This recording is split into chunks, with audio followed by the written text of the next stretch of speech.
This is really long-term strategy about weakening the AES. And Ibrahim Traoré is aware of all of this. Asimo Goto is aware of this. Abdulrahman Tiani is aware of all of this. Yeah. So when he says Black Winter is coming, he's telling people, we're going to need you. When all of these plans that they're planning come into fruition, we're going to need the masses of all of those free countries, plus the free-thinking people of the surrounding countries. Yeah, the free-thinking people of Nigeria, the free-thinking people of Ghana, the free-thinking people of Benin. Yeah, so that's what he means by Black Winter is coming. Yeah, every coup attempt that's foiled that strengthens the revolution. Yeah, strengthens people's resolve. Yeah, strengthens the feeling on the ground. Wow, well, and the timing is weird around this Maduro thing. What's happening in Iran? That's a good point. That's a good point. I mean, the timing.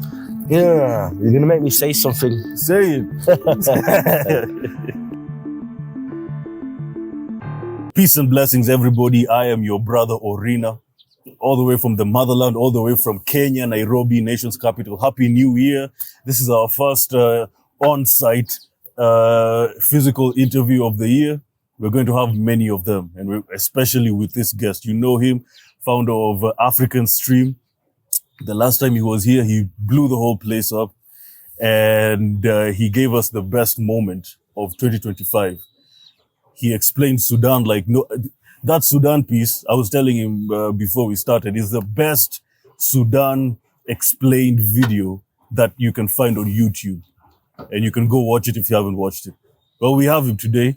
A lot of things are happening and we'll get to uncover them, of course, with the experience, with the incomparable, with the mighty, powerful Ahmed Kaballo. Ahmed, how are you? Thank you, my bro. Thank you for the kind introduction. People liked your shades, by the way, last episode. Oh, thank you. You know, these are not shades, by the way. These are glasses, prescription glasses. Oh, really? That when you're in the sun, they turn to shades. Are you with me? Oh, yeah, yeah. So when I'm out, when we go in there, it's clear. It's clear. And then when you come out to the thing, so I didn't even realize until I watched the video, but they'd gone dark. Because when I was over there, it was see-through. But anyway, it works. Good. Are you following AFCON, by the way? Yes. I was traveling, so I've not got to follow it as closely as I have previous ones. But I'm watching it now. I collect African oh, really? Jerseys. Yeah. I've got Nigeria, Cote d'Ivoire, Senegal, Mali. I'm trying to get my hand on Burkina Faso. My wife bought me the Morocco one. I told her. Yeah, why? She's like, oh, because you traveled to Morocco when they got to the semi-finals of the World Cup. I was like, yeah, because it was the only African team. But amongst Africa, they're the ones that I probably support the least. Yeah. Because of Western Sahara. Yeah. Because of their relationship with Israel. Because we're going to talk about Venezuela in a second. During 2019, when I was in Venezuela, I was there for 6 weeks. There was only one African state that recognized the self-declared president, Juan Guaido. Guess what the African state was? Morocco. So anyway, by many metrics, it's the most reactionary. But I'm gonna wear it anyway because it's a nice top. Yeah. And the people are different too. The monarchy to the leadership. The same as in Kenya. You know, like I could rock a Kenyan football top, but you guys are sending troops to Haiti. You're condemning the coup in Niger. You're supporting Israel. You know, the leadership is different to you and the good people of Kenya. Yeah. Me, I've always been a Nigeria and Ghana guy. Ghana's been my number one. Yeah. Sorry, I've got 2 Ghana tops. Thank you for reminding me as well. Oh, I love Ghana. But Ghana is not in AFCON, so I'm for Nigeria. Yeah. Especially after they avenged our brother. You saw that? Who? So, there's this, I wish I remembered his name. There's this amazing Congolese guy. Every Congolese game, he stood there and did the Patrice Lumumba. I saw that. Yeah? And then when Algeria knocked Congo out, the Algerian player mocked him. Yeah, he mocked him. Yeah. Now people are defending the Algerian player, saying he's young, he didn't know. If he'd have known, he wouldn't have done it. He wouldn't have known why the celebration was. But my question is, why mock an individual fan anyway? Just celebrate your team. I think he knew. I don't think he... There's no way you can mock a fan. Yeah. And you're a big player. There's no. Yeah, an individual fan. And it was the big talk of the town before the goal. So he didn't need to do that. So anyway, when the Nigerians knocked out Algeria, I was so happy. he did the salute for the fan. So now everyone's rooting for Nigeria. Oh, man. Everyone's rooting for Nigeria. Well, I wish we could talk about football the whole day. But a lot of stuff is happening. Well, let's start with Venezuela. Maduro captured along with the wife.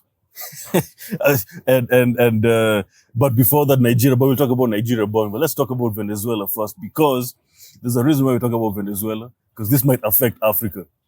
What do you think about this Venezuela issue? It's crazy. It's crazy.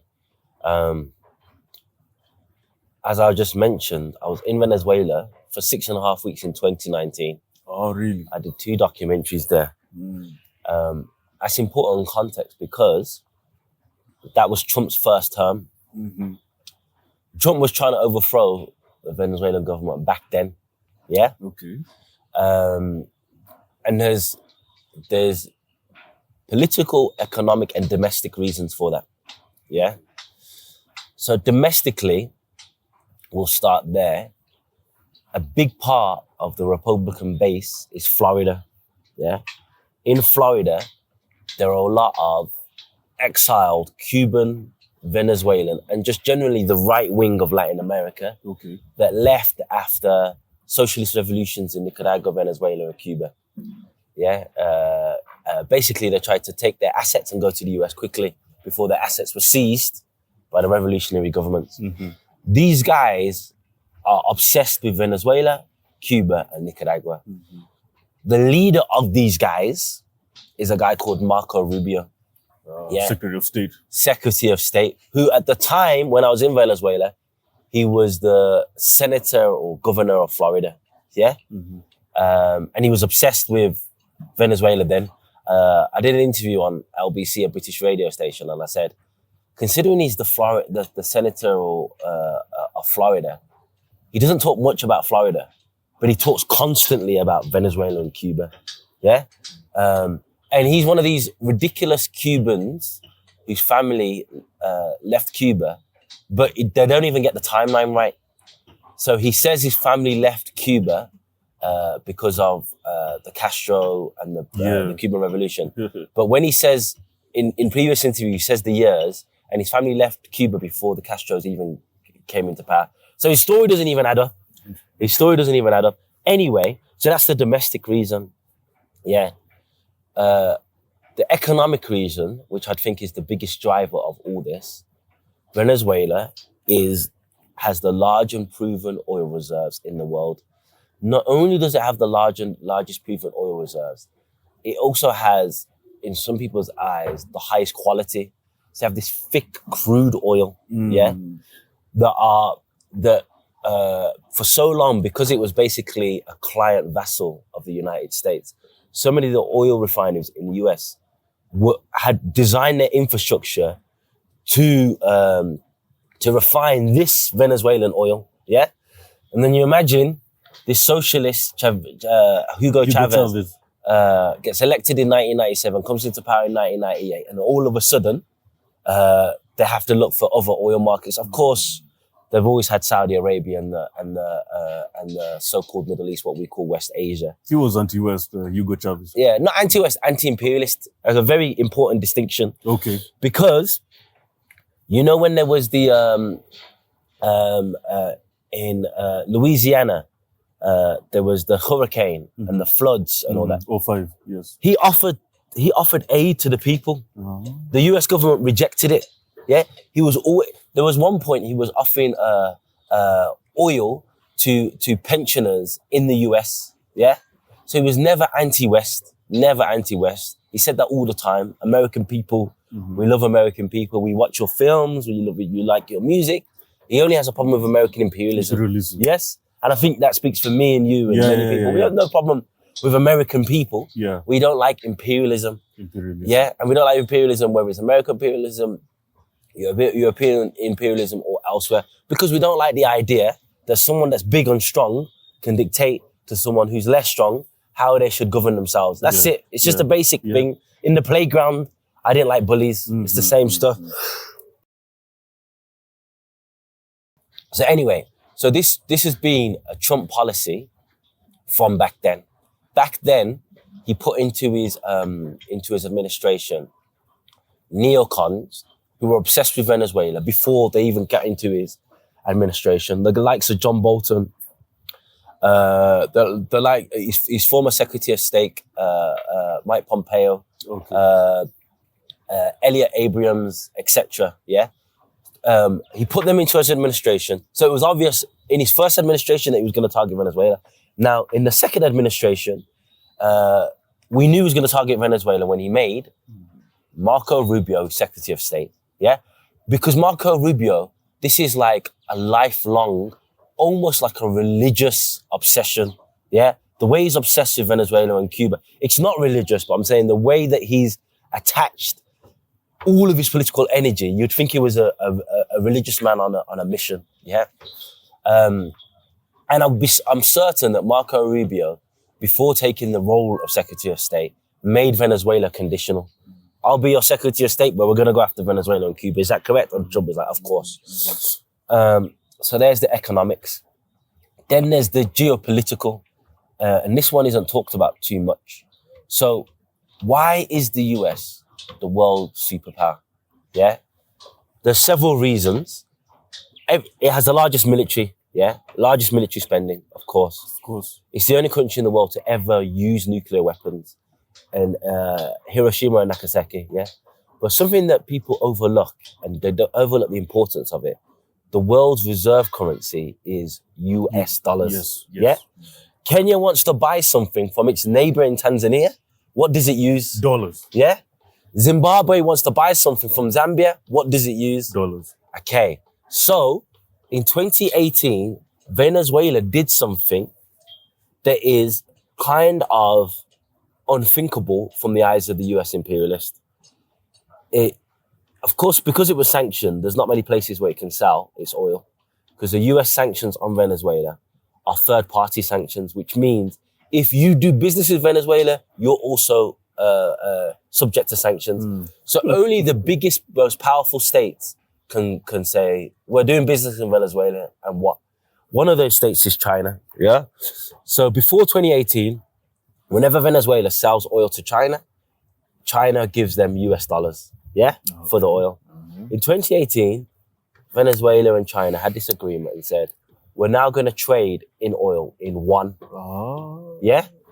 Of course, that was, as far as they're concerned, because if Venezuela does it, others can do it.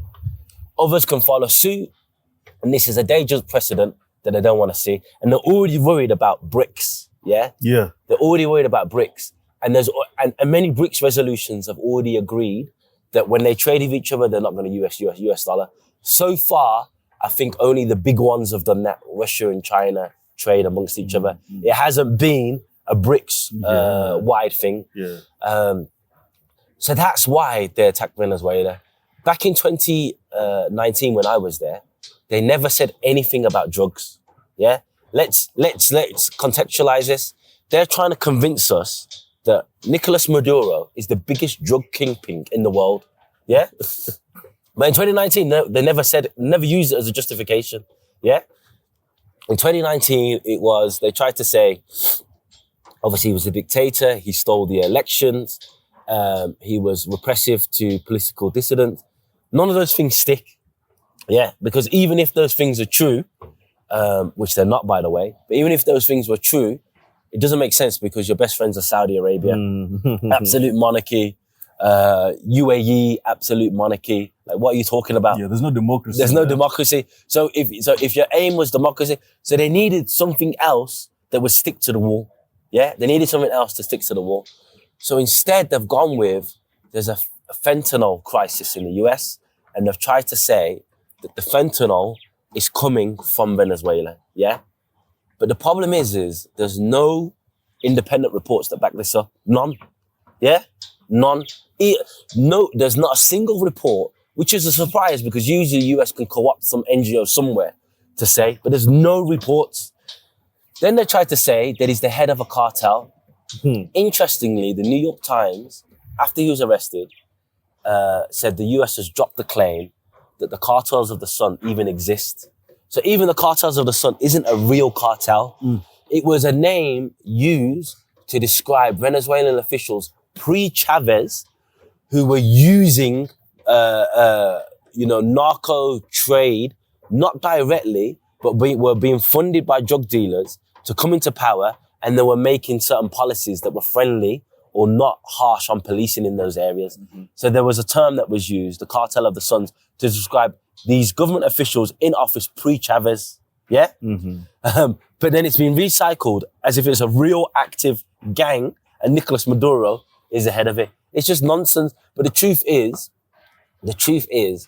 because of like so many distractions in this world, celebrity gossip, this person's dating this person, Love Island, Love Island UK, Love Island Australia, Love Island US. So I made this argument, because there wasn't enough celebrities to distract us, they've created a whole nother industry of celebrities that are not celebrities, yeah? So we can get involved in their lives.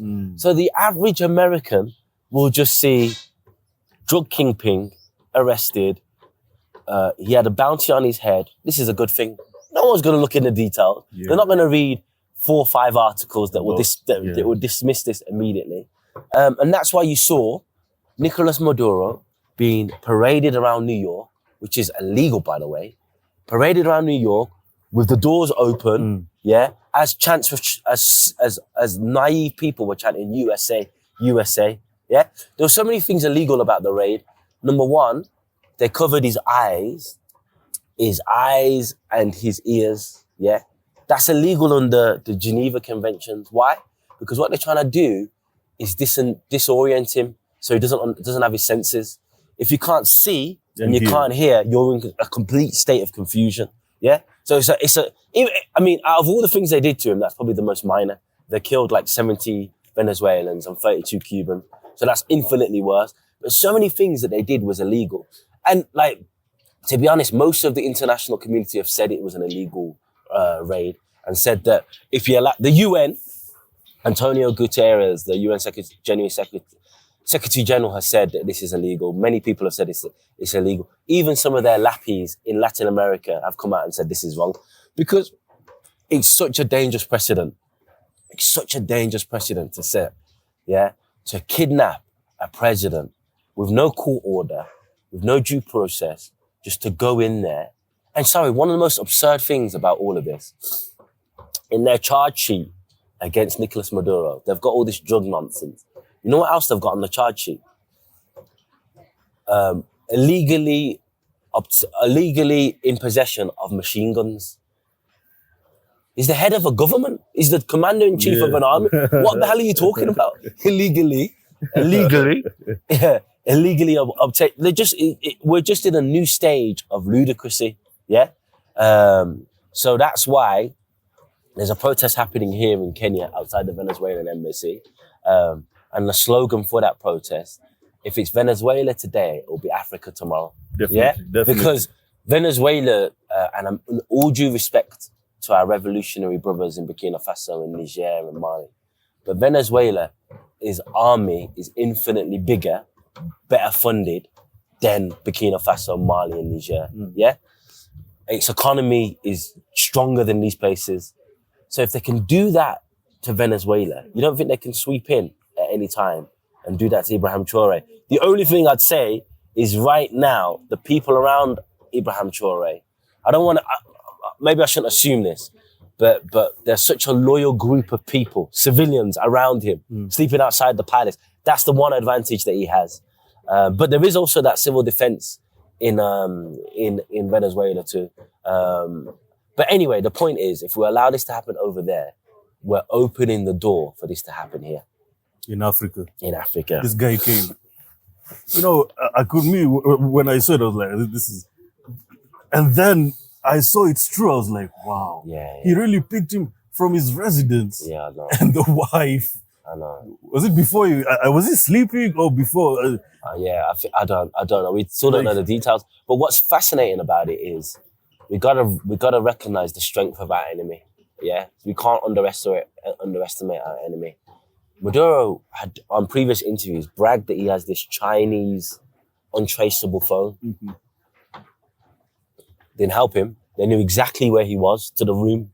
Yeah, so the technology that they've got is far greater than what we even imagine. The way they apparently did it is apparently they scrambled the communications. So the anti-aircraft, they couldn't even shoot. And then they couldn't communicate with each other. Mm. Like it was a evil, dare I say, genius operation. Evil genius operation. The Monroe Doctrine. Yes. Made by President Monroe in 1823, saying that, telling Europe, keep away from the Western Hemisphere. Then Roosevelt came in and added on to it, saying, yeah, keep away. This is our backyard now. Yeah, we are the ones to go into Latin America and do whatever we want there. Well, they said, we're going there to improve stability and to make sure that there's no European influence. Yeah. Now, Trump is talking about the Monroe Doctrine. What do you think the Monroe Doctrine will actually look like in the next subsequent years? Aggressive imperialism with not the pretense that it's anything to do with anything but resources. I mean, the one benefit about the way that Trump has done all these things is he's not disguised it. The first press conference, he said, this is for the oil. We're going to secure the oil. American companies are going to benefit from building up the infrastructure of the oil. Oil. He hasn't even pretended to dress it up in any other way. Yeah. And then you've had his little cronies come out and repeat the same claims. It's about the oil. It's about the oil. It's about the oil. The US ambassador to the UN said, we can't have a state whose oil is benefiting our adversaries. The quote is direct and clear. Yeah. So I think we're going to move just more in that direction of just barefaced, naked colonialism. We used to use the word neo-colonialism. This is just colonialism. Yeah. I mean, they stole the oil tanker that was heading to Cuba. Yeah, that was last year, right? Yeah. Late last year. Yeah, the end of 2025. They stole the oil tanker and just said, when asked about it, like before they used to, the British are still practicing this kind of pretense of what things are about. So Britain holds like 1.4 billion euros worth of Venezuela's gold. Yeah. And it uses the argument that we won't give this back to what they call an illegitimate government. We'll rightfully hand it back to a representative Venezuelan government. So they still make it seem, their theft, they make it seem like it's something to do with diplomacy. Yeah. Trump hasn't said that. When they stole the oil tanker, he didn't say, we're going to hand this money back to a legitimate government. He goes, we'll sell it straight up and down. We'll sell it. The US will sell it, and we will reap the benefits of that sale. So what I would say is, if you're not an anti-imperialist now, you'll never be. You'll never be. You'll never be. If you can't be an anti-imperialist now, I remember at university, people act like I'm some sort of conspiracy theorist. The conspiracy theorist stuff is over. Like, it's clear as day what their intentions are and what they're really about. You remember Iraq with oh, sorry, I thought you were shaking my hand. No, it's okay.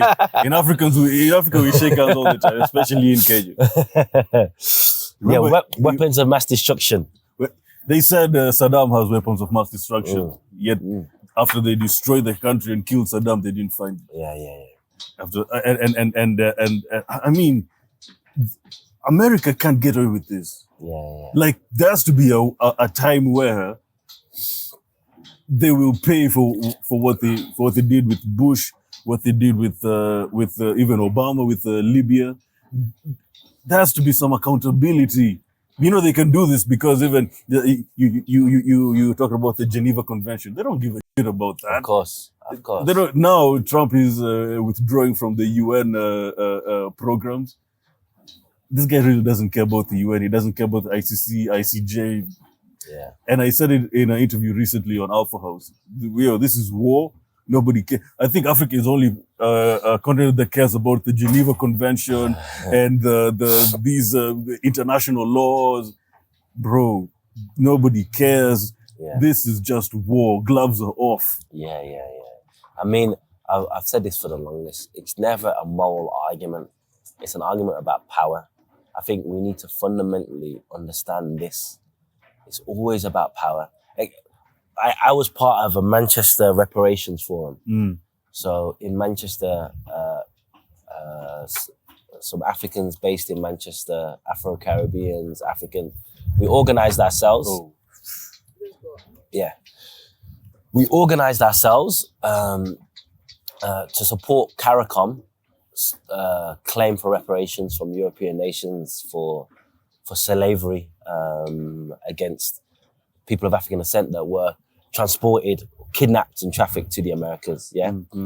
But something that I realized, I still support the reparations claim 100%, but something that I realized is, and I realized this in 2010, British Prime Minister at the time, David Cameron, was visiting Jamaica, and the Jamaican Prime Minister at the time tried to hand him a document, the moral arguments of why Britain owes Jamaica reparations.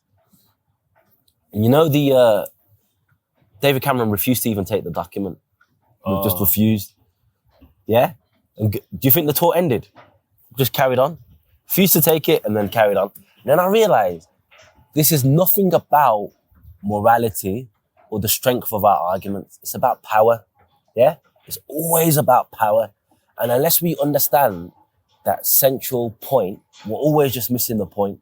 So if the Jamaicans had power, you refuse to take our document, the airport's that way, tour over. But they can't do that because they rely on loans, bilateral trade. Jamaica is still under right? Under the Commonwealth. Yes. So it means that the king, I don't call him a king, there's no such thing. Yeah, Charles, let's call him Charles. Charles, yeah. Is the head of state of Jamaica. Yeah? Now they've taken actions where they're going to remove him as the head of state, but we don't know when that's going to happen. Belize is also looking to remove him as the head of state. Barbados did. Yes, exactly. Barbados did. But the idea that we're talking about a king of Jamaica in 2026 is ludicrous anyway. But the point is, it's about power. So it's like, when it comes to all of these things, of course it's important that we do our job as media to explain why it's wrong. I'm not saying we shouldn't do that. But if we want real change, it's about building power. When we build power, that's how we're gonna deter and influence change. There's a reason why the US picks and chooses who it goes to fight with. Yeah? It's never gonna have a direct confrontation with Russia. It's never gonna have a direct confrontation with China. Yeah? It's never even gonna have a direct confrontation with Pakistan. You know why? Why? Pakistan has nuclear weapons. Yeah? Pakistan has nuclear weapons. India has nuclear weapons. Think the North Korean leadership had said things about the US leadership that if any African leader had said, war, boom, because it has nuclear weapons. Yeah? Do you think Africa should have nuclear weapons? Of course it should. Yeah. Of course it should. Either none of us have it or we all have it. Yeah? That's as simple as that. Either none of us have it or we all have it. It's almost like saying, it's like Kenya introducing the right to bear arms for everyone but the Kikuris. It doesn't make, everyone's allowed to have arms but one community. It doesn't make any sense. Okay. Because of course that community is going to get violated. That's the situation we're in. Yeah. Every continent apart from, I believe, South America and Australasia has nuclear weapons. Yeah, I'm not sure if Australia does, to be honest. But in Europe we have Russia, France, United Kingdom. In Asia we have India, Pakistan, North Korea. In North America we have the US. Obviously we have China. But there's not a single place within Africa that has nuclear weapons. You know the only place that ever got close to having nuclear weapons? I believe they did have nuclear weapons at one point. But then gave them up when apartheid entered. South Africa. Exactly. So I remember. So just think about this, yeah. The only African nation that was ever allowed to develop or get close to developing nuclear weapons was the ones run by white people. You know what I'm saying? You know what I'm saying? Yeah. Of course. How can you continue? What happens is the economic extraction, exploitation of our region. The reason why it's allowed to go unchecked is because there's always the threat of violence. Yeah? If you can remove the threat of violence, we might start having some nationalist leaders that go, hold on a second. We've got some nationalist leaders, despite the threat of violence, some very brave ones that know there could be a martyr any day now. Yeah, but we'd have more if we remove the threat of the fact that you might get assassinated, your country might be bombed. We'll have more nationalist leaders that go, hold on a second.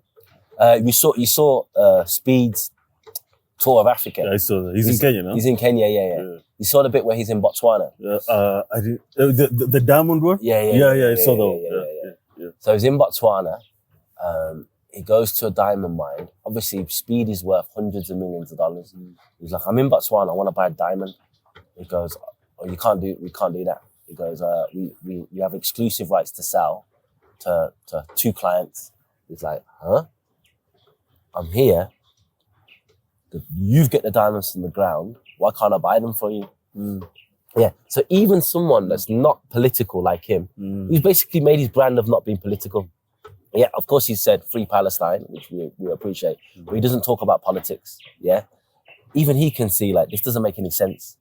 Doesn't make any sense. Yeah. So if I pick this up from the ground, I can't sell it to you, even though I'm the one that found it in my land. You have to take it to De Beers. It's a nonsense. But I'm happy he showed that. Yeah, so that everybody can see. Everyone can see, and it's starting larger conversations. So yeah. Now back to Venezuela. Yeah. What do you think is the future? The interim president has been told to cut ties with China economically. I think, is it, what do you think about, is she called Machado? The opposition. Yeah, opposition. Maria Machado. Yeah. What do you think about her? Is she a Western plant? I mean, is the sky blue? Of course she is. Yeah. The most obvious. She doesn't even hide the fact. She's been calling for the US to invade her country for the best part of a decade. Just before she was calling for the US to invade, and just after she celebrated the fact that they took Maduro. So here's the thing, when I'm in Venezuela, I'm going to give an honest account. Not everyone supports the government, of course. Yes. Yeah? The country is divided a lot along class lines. Yeah? The elites tend to be pro-opposition. The middle class, higher upper middle class tend to be opposition. The working class are huge supporters of the government. Okay. Yeah? Why is that? Before the election of Hugo Chavez, the poor, the working class, the brown, the black, the indigenous were completely invisible in Venezuela. Yeah? It was almost the same in Cuba. It was almost like an apartheid system. The poor peasants that used to work in the hills, they'd come down on the cable line, yeah, come do the work, and then go back into the invisibility of the hills. When they used to do a census in Venezuela, they didn't even count those people, yeah, living in the hills. And so Chavez came in. It's worth saying that he tried to do a coup first before he came in. He tried to do a coup in the 90s, early 90s, because he was like, the situation's so bad. The people are oppressed, they're poor.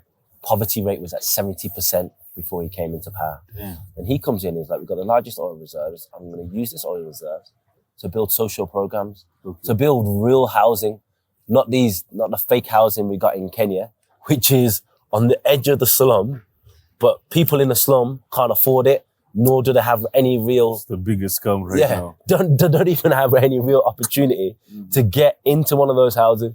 He built real housing for the poor. I went to some of the social housing projects. He put poor people on training programs so they could build their own houses and provided the material for these houses to be built. Massive poverty reduction programs, adult illiteracy campaigns. All of these things were done, yeah? So of course poor people loved him. And that's why you've seen the videos on social media that despite them calling him a dictator, tens of thousands, hundreds of thousands of people nationwide have gone out to protest for Maduro because of these social programs. Because in a state where you're invisible, it'd be the equivalent of how people in Kibera and Matare and all these other places are completely ignored. One guy comes in, changes their life. Changes life. What Ruto promised to do but failed to do. Yeah. Comes in and makes them visible. Yeah. And actually takes them out of these slums, puts them in programs, education programs, gives them housing, puts them to work. Yeah. Of course, these people are going to be loyal to him to the end. Of course. Yeah. Again, the claims of him being a dictatorship is just nonsensical because one of the things the government has done is arm the citizens. Yeah. Mm-hmm. If it's imagine in Kenya, if Ruto went out and armed the public, the government would be overthrown tomorrow. Oh yeah, for sure. Yeah. So, but there is people that oppose the government. However, what is universal amongst the opposition, grassroots, not their leadership, opposition grassroots, and the supporters of the government grassroots, they all oppose two things: military intervention and sanctions. Yeah. Maria Machado, before her Juan Guaido, before him Leopold Lopez, they support military intervention and sanctions. So they're not even representative of their support base. Yeah, because sanctions hurt everybody. Yeah. I don't think people understand what sanctions are. Yeah? Okay, explain. I'll explain. So sanctions means, especially when they're turned up to the full level like they are in Venezuela, an economic siege on the country. Yeah. The intent of the economic siege is to make life so hard for the local population that they rise and overthrow their government. So that's what we saw. That's why we're seeing protests in Iran right now. Yeah. Because what happened is Trump in his first term pulled the US out of the JCPOA agreement. Yeah, which was basically don't enrich yourself in the material that could develop into nuclear weapons. And if you do that, we will lift all sanctions. So that was the US plus the big economic powers, Germany, UK, France, yeah? Then Trump came into power, which is completely illegal. If you have a bilateral agreement with another state, an election shouldn't change that bilateral agreement, yeah? So the agreement was made during Obama's term. Trump comes into power and takes them out, yeah? Even though Iran had been keeping to their fulfillment of the policy. The policy. Yeah. So the US unilaterally takes itself out because it's Trump. Then Joe Biden gets elected and doesn't put them back in. Yeah. Then the Iranians are like, on your side, the US has pulled out. The UK, France, Germany, etc. have done nothing to reprimand the US for pulling out and have done nothing to alleviate the sanctions. So then recently, Iran is like, we're pulling out of the whole agreement. Yeah? So because they pulled out, now the other countries it's now full-scale sanctions. So because of full-scale sanctions, situation has become economically harder in Iran and people have been protesting. Anyway, back to Venezuela. But before that, what's the name of that plan exactly? JCPOA. JCPOA. The Joint Comprehensive, I forget what POA part stands for. That's why their currency is struggling. That's why inflation is up. Exactly. Okay. Yeah. Okay. So it's where no country is an island. Yeah. All countries Are intertwined. You have to trade. You get your rice from here. You get your so and so from here. And the problem with Venezuela is because it has the largest oil reserve. Economically speaking, it wasn't very diverse. Yeah. So imagine your country is built. It's kind of like an oil refinery and a country. Not a country with an oil refinery. So what they've tried to do is diversify the economy, but that takes decades, yeah? So if you can't sell your oil to the rest of the world, situation becomes very hard.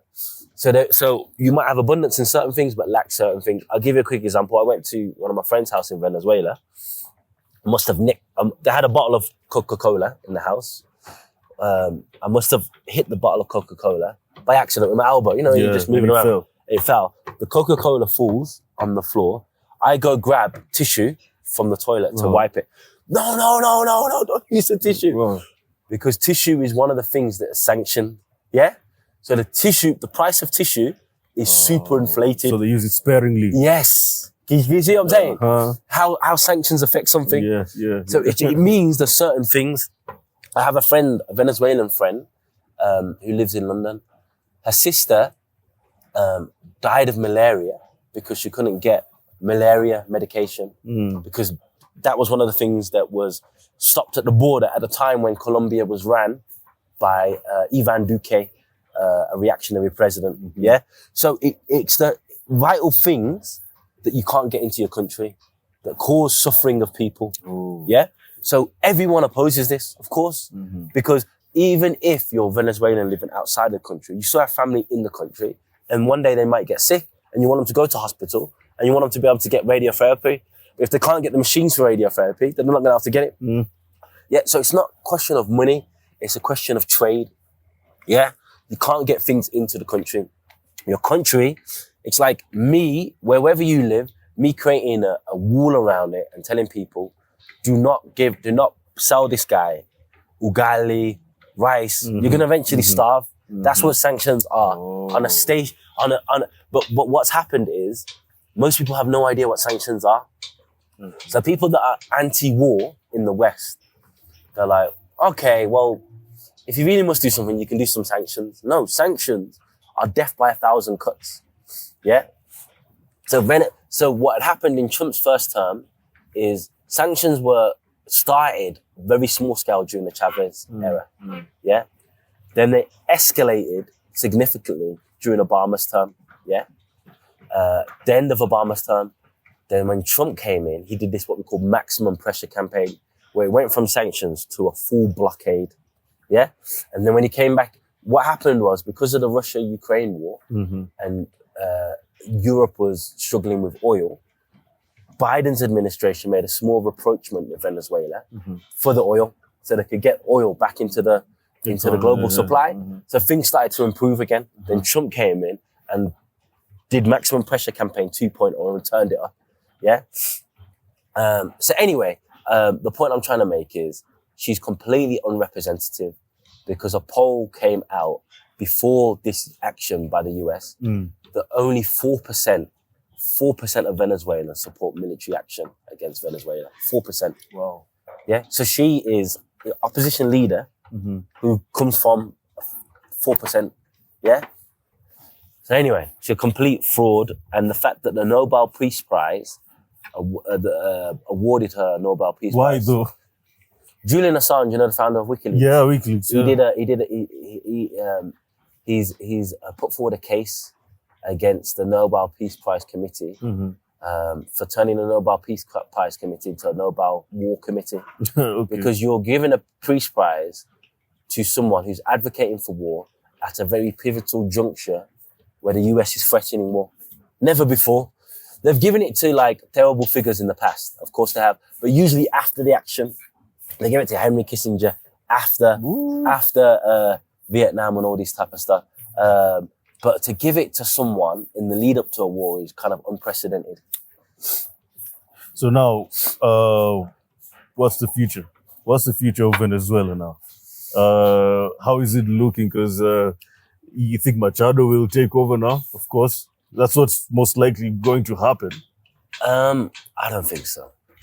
The thing is, for my media channel, my new media channel, Sovereign Media, we sent our American colleague to Venezuela just before this happened. Yeah. So we're going to have some reports coming out soon.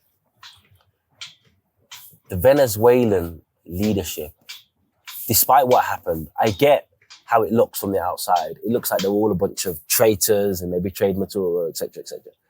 That's not the case. That's not the case. The sophistication of US weapons and US technology meant that they caught the government off guard. Of course, there was some betrayers and traitors, but I don't think it was at the high level. People have told me consistently that Delcy Rodriguez, the vice president, is solid. Yeah.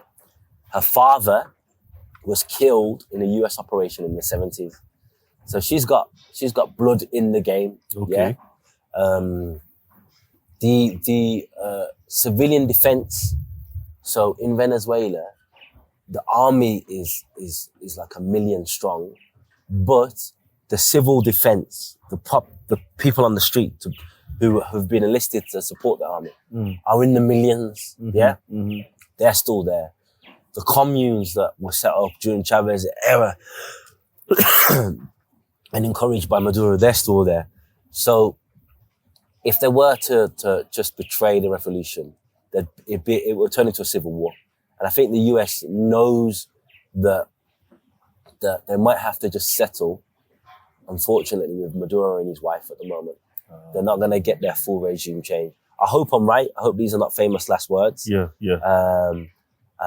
But from our colleague Charles, that's what he says. He spent time with the communes. He says the communes are strong. The protests that we've seen in the streets every single day since Maduro has been kidnapped indicates that. The civilian patrols, there was like some gunshots heard in the sky, which ended up not being what they thought it was. It was someone thought the Americans were here and someone else, and then so it wasn't a hostile action. Okay. But the response to it, how quickly people are out on the streets with their guns, shows that this revolution is far from over. So so basically Venezuela is another US territory now? No, it's not. That's the point I'm trying to make. I think, and this is what we need to think of in the African context. Too often we build strong men, not strong movements. Yeah? So Nkrumah falls, Nkrumah's deposed, revolution is over. Sankara is killed, revolution is over. Christopher Hani in South Africa is killed, kind of the revolution's over. Nelson Mandela sells out the cause and gives the Europeans everything that they want. So we need to get back to a movement approach, so that if you kidnap our president and their wife, the revolution continues. And that's what I think will happen in Venezuela.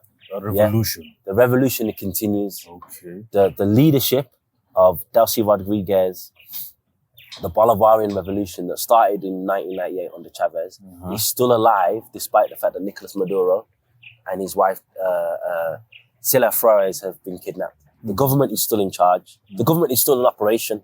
Yeah? Usually when these things happen, they kill a leader, or they kidnap a leader, or they do something to a leader, and then they arrest all of his senior command. That hasn't happened. The senior command is still in place. Vladimir Petrino, he's the head of the military, still there, and he's as revolutionary as they come. I met him in 2019. Okay. I said to him, I had my camera, I go, have you got a message for the Americans? He doesn't speak English. He just goes, Gringo, go home. Just like that. Just Three like words. That. Yeah, just like that. So the leadership is still there. Yeah, that's what I really want to emphasize. The leadership of the Venezuelan government is still there. Just the head and the first lady have been kidnapped. Yeah? Yeah? Am I making sense? Okay, yeah, kinda. You know why? Go on.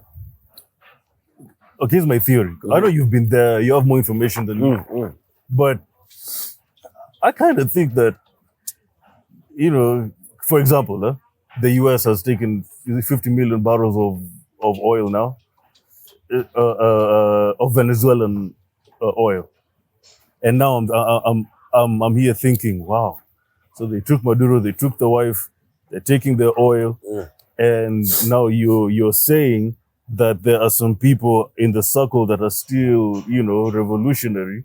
Why aren't they stopping? But they took the oil before Maduro was kidnapped, isn't it? Wasn't that when they took the oil when the tanker? The tanker.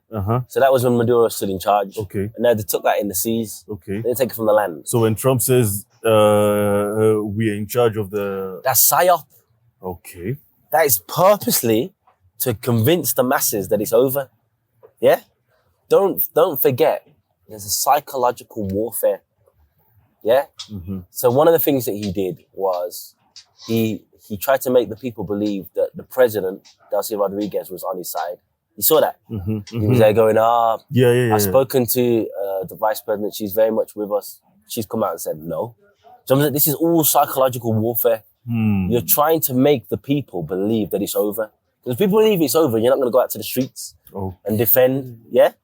But it's not over. The government is still, it sounds crazy, government is still operating as it was while Maduro was there, yeah? Of course, it's on high alert.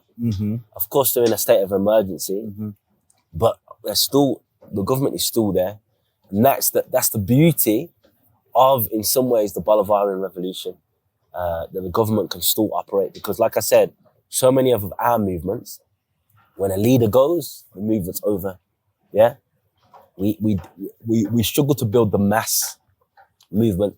There's a few examples like the PAIGC in Guinea-Bissau and Cape Verde, etc. But by and large, they were very smart in making sure that, for example, here, Dedan Kamafi is killed. Yeah. The Mau Mau continues, yeah, but who is seen as the leader of the Mau Mau? Of course he wasn't, but who was seen as the leader of the Mau Mau? Dedan Kamafi. No, yeah, but after he was gone, after he was gone, the new prescribed leader of the Mau Mau was Jomo Kenyatta. Yeah. Of course he's not the leader of the Mau Mau, but it's a very good tactic that they do. You kill one, you say this is the new leader, and they give you everything that you want. Yeah, everything that you want. Kenya gains its independence in 1962. I hope we'll talk about this if we've got time, by the way. Yeah, we have time. Batuk. The British army base. You know what people don't realize, which I didn't realize till I went there. You know, it's the biggest military army base, the biggest British military army base. Not only overseas, anywhere in the world, it's 4 to 5 times bigger than their biggest one in the UK, Salisbury. Yeah. People don't know that. I couldn't believe the size of it. Is it? But the American one in Djibouti is probably the biggest, right? Yeah, no. But that's American. But America's bigger and power than the UK anyway. Yeah. But I'm just saying, Britain claims that Kenya gains its independence in 1962, and then they set up the largest military base. 63? Yeah. In 63. They set up their military base in 63. Kenya gained its independence 62 or 63? 63. 63. So it's the same year? Yeah. The same year that Kenya gains its independence, they set up the largest military base. What type of independence is that? Yeah? What type of independence is that? So basically, like what I'm getting from you is the government is still operational. Yes. But what has changed? What has changed now that the US has forcefully taken over Maduro? What has changed? Of course, there's fear. It'd be lying to say there's not fear on the ground. Of course, there's people that are worried about what's going to happen next. But in the day-to-day operations, and I'm in contact with Venezuelans, nothing has changed. What about the people? Are they split? These ones are for Maduro being captured. These ones are against. No. That's what was interesting. There was a video report done. I believe it was by RT. They showed there was a protest for Maduro that encapsulated opposition supporters and government supporters. Why? Because even if I know how you feel about William Ruto. Oh yeah. Yeah? You're not a fan. Yeah. As much as you hate or dislike William Ruto, the US comes and kidnaps him. I will be against the US operation because it attacks our sovereignty. Exactly. Yeah. So that's the same sentiment in Venezuela. Even people against him, are against this operation because it's an attack on sovereignty. It goes back to the days of Spanish colonization, but now it's American colonization. Yeah. So obviously the next few months are pivotal. They'll be under immense pressure, the Venezuelan leadership. Yeah. It will be a combination of the carrot and the stick. Yeah. They'll be offered huge financial incentives to sell out the revolution. And then they'll be saying, if you don't take this money, you know what can happen. So they'll be threatened as well. So now it's about the character of that leadership. Yeah. If the character stands tall, then the revolution lives. if the character of these people capitulate, then the revolution dies. It's as simple as that. And my message would be this: most of the Venezuelan leadership are in their 50s and 60s. Okay. Yeah. Mm-hmm. You've lived most of your life. Yeah. Yeah. Now it's about legacy. Yeah. Well, I can't remember who says it, but they say a revolutionary dies one death, a revolutionary death. Mm-hmm. A coward dies a thousand deaths. Yeah. So you can sell out and be remembered, and your kids and your kids' kids have to live with the legacy that grandma, granddad sold out. Or you can go out on your shield as a revolutionary. Yeah. And be like Dedan Kamafi in this country. Yeah. Although it's probably not the best example because Dedan Kamafi's widow died, a poor widow, which still bothers me. But anyway, you get the point. Yeah. You get the point. If you meet someone today, I had a phone call randomly from Kwame Nkrumah's son. Oh, wow. He lives in Egypt. Yeah, Jamal and Nkrumah. The mother is Egypt, yeah? His wife. Nkrumah's wife. Yeah. He lives in Egypt. Bro, that made my whole day. His son made my whole day. Wow. I called my dad. Wow. Bro, you know, so he called me. Yeah. You know what I'm saying? Yeah. That's the legacy you can live with. Yeah. Yeah, if you go out, if is he like the father? Is he revolutionary? Like he is. He's a journalist though. Okay. So obviously after people, although there's a big statue of Nkrumah in Ghana now, people forget that his family were persecuted immediately after he was deposed. Yeah, like most of these guys, the Mumba's family was persecuted. Of course. Yeah. Even to this day, I met Patrice Lumumba's grandson. Again, huge honor. His grandson, think about how far removed that is. Grandson never even met. And I felt touched. Yeah. You know what I'm saying? Yeah, so this is the legacy you can be left with. Wow. Or you can sell out. You can go live in Miami and live like a coward, constantly looking over your shoulders, constantly thinking that some revolutionary might see me in the street and call me things and do more worse to me. I know how I'd rather go out. Now let's go to Maduro. Now we talk about Venezuela. Yeah. Now, let's just talk about him and the wife. Yeah. Him, more of him. Yeah. You think you'll be found guilty? You think you'll be jailed ultimately? It's an interesting one. It's a really interesting one. I think it'll happen like the Honduras guy.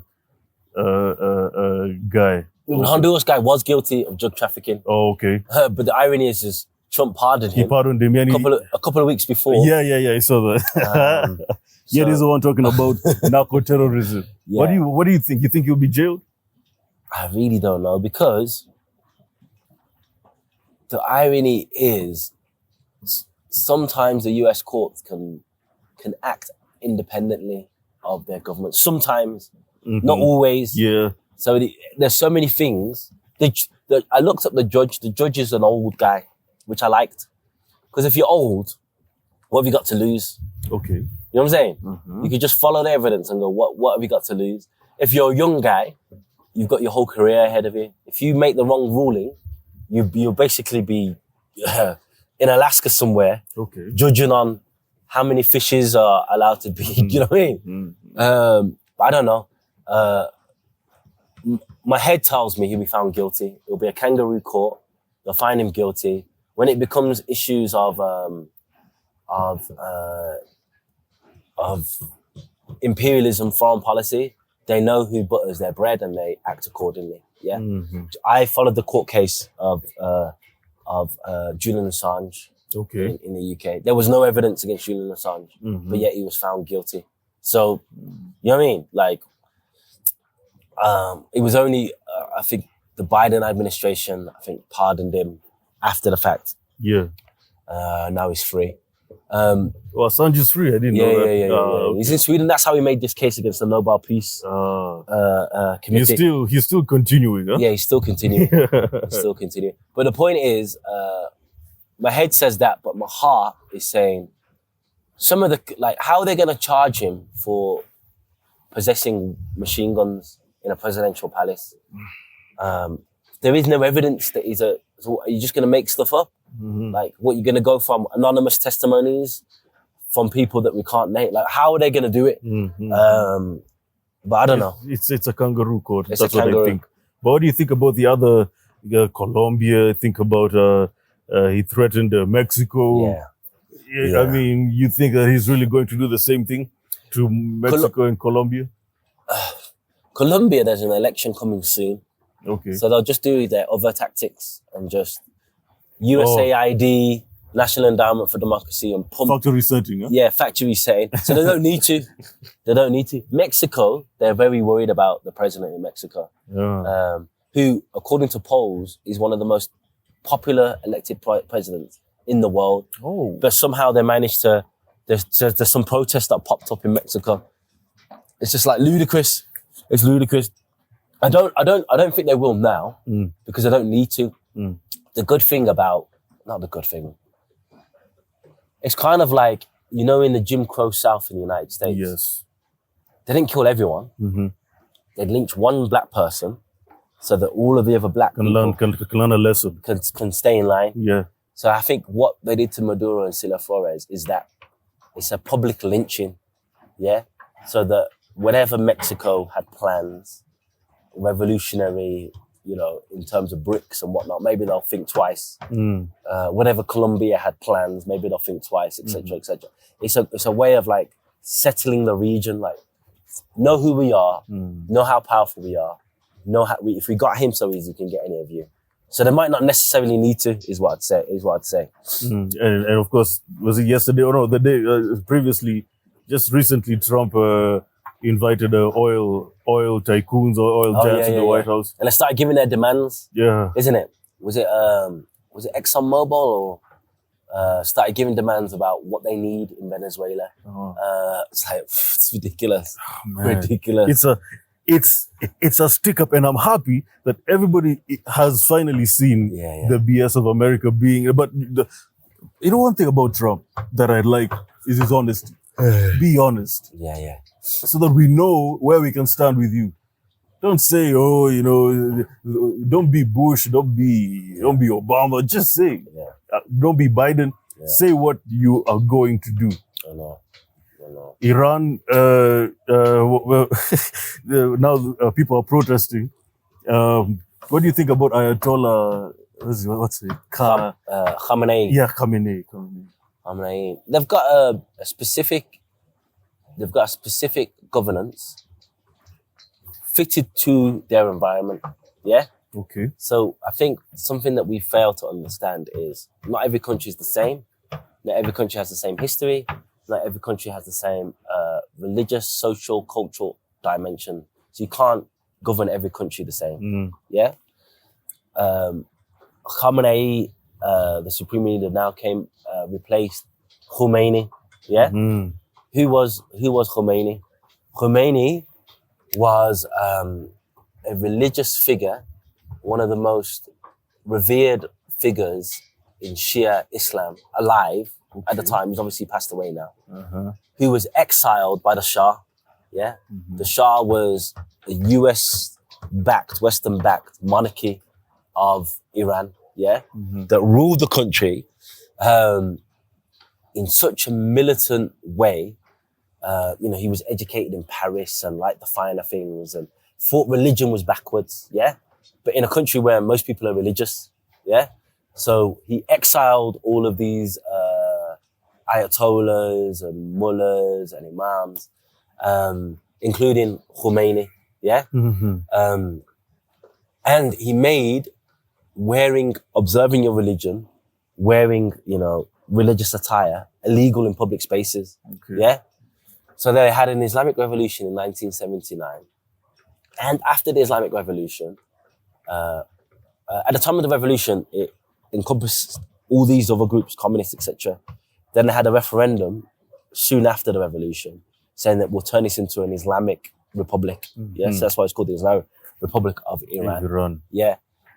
So when people say we want women of Iran to be wearing miniskirts, they're basically saying they want it to go back to the time of the Shah. Okay. Yeah. In my opinion, people should be free to wear whatever they want. Of course. Yeah. You shouldn't impose people to wear Islamic, and you shouldn't tell people they shouldn't. That's just my personal opinion. Yeah, that's what I believe in Sudan. That's what I believe anywhere else. But I'm not Iranian, and therefore it's not my right or duty to tell them how to govern their country. What I do know is this is a revolutionary country that supported revolutionary causes around the world. Yeah. So when Venezuela was sanctioned, Iran gave them oil. Yeah. Not because Venezuela doesn't have oil, but because of the sanctions, they couldn't refine their own oil in their country. Yeah. Iran has been under sanctions for a much longer time, so they've got a resistance economy. Yeah. They still suffer from sanctions, but they've figured out ways to refine oil despite having missing parts. Yeah. And of course, Iran helped Palestine. Exactly. Yeah. Iran helps Palestine. Iran has consistently supported revolutionary causes around the world. And the reason why the US is trying to intervene is because of it's the only country that's willing to stand up to Israel. Yeah? Yeah? They had a 12-day war with Israel. You saw that? Yeah, I saw that. Yeah, the whole, so everyone knows the Muslim world knows it's very sectarian. Sunni, Shia, Sunni. During the 12-day war, sectarianism was over during that period. The whole Muslim world was together supporting Iran. Wow. Yeah, which is again something that they worry about because they do this divide and rule. Yeah, to split communities, to split African communities, to split Nigeria, to split Sudan, to split the so-called Middle East, West Asia, all of these things. So to see, because of the genocide in Palestine, that so many sectarianism was disappearing and people were supporting Iran because Iran was the only country big enough, strong enough to confront Israel. And that's why they're trying to take them out.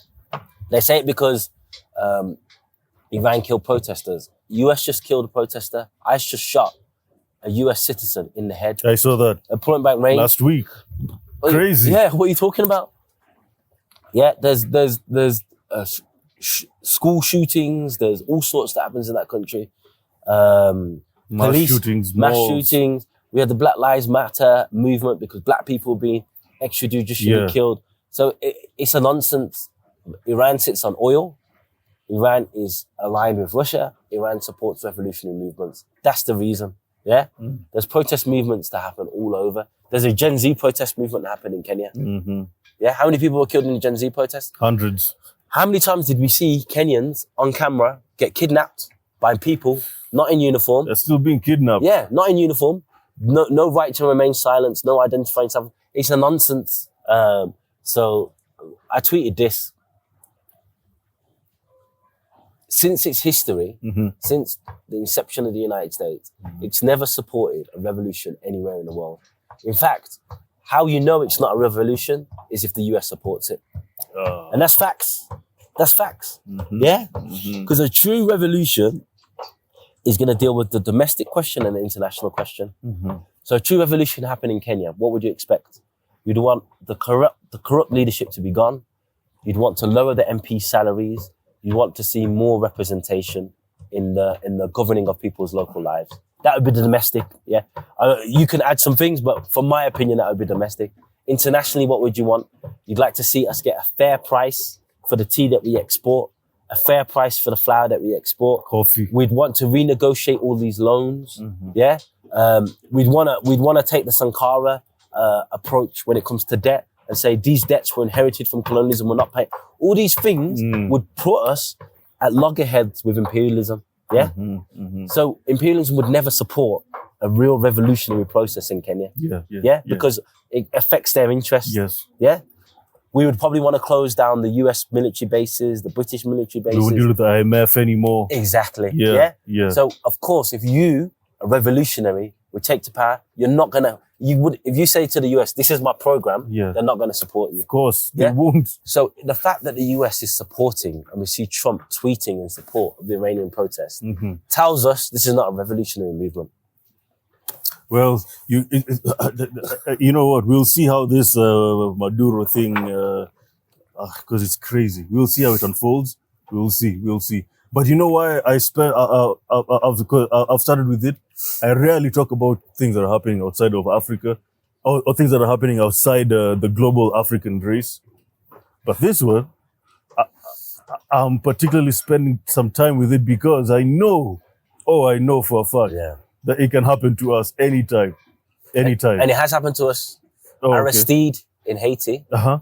Oh, yeah. Jean Bertrand Aristide. He was kidnapped in 2004 because he tried to do two things. He tried to raise the minimum wages for urban workers, and he tried to protect the rice industry in Haiti and local farmers, because the US wanted to flood the market with cheap rice. Yeah, okay, of course. Part of neoliberalism, which he knew.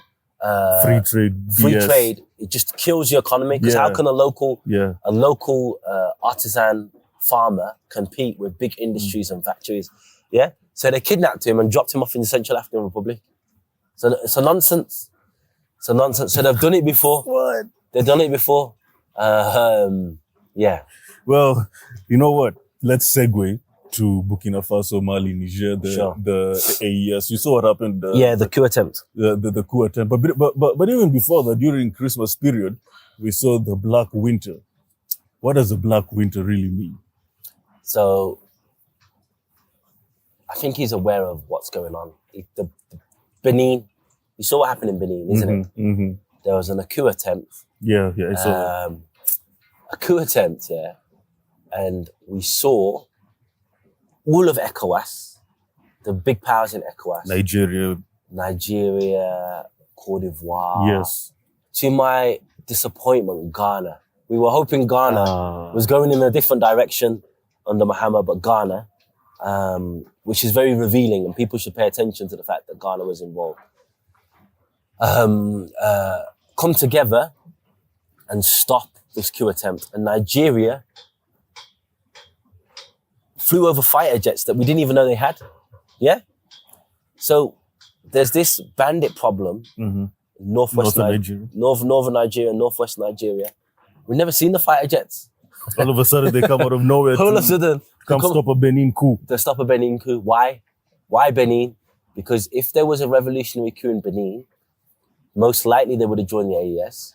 Now, AES's biggest problem is what? It's landlocked. Yes. Yeah? All of a sudden, this landlocked federation has a port. Unstoppable. Yeah? Unstoppable.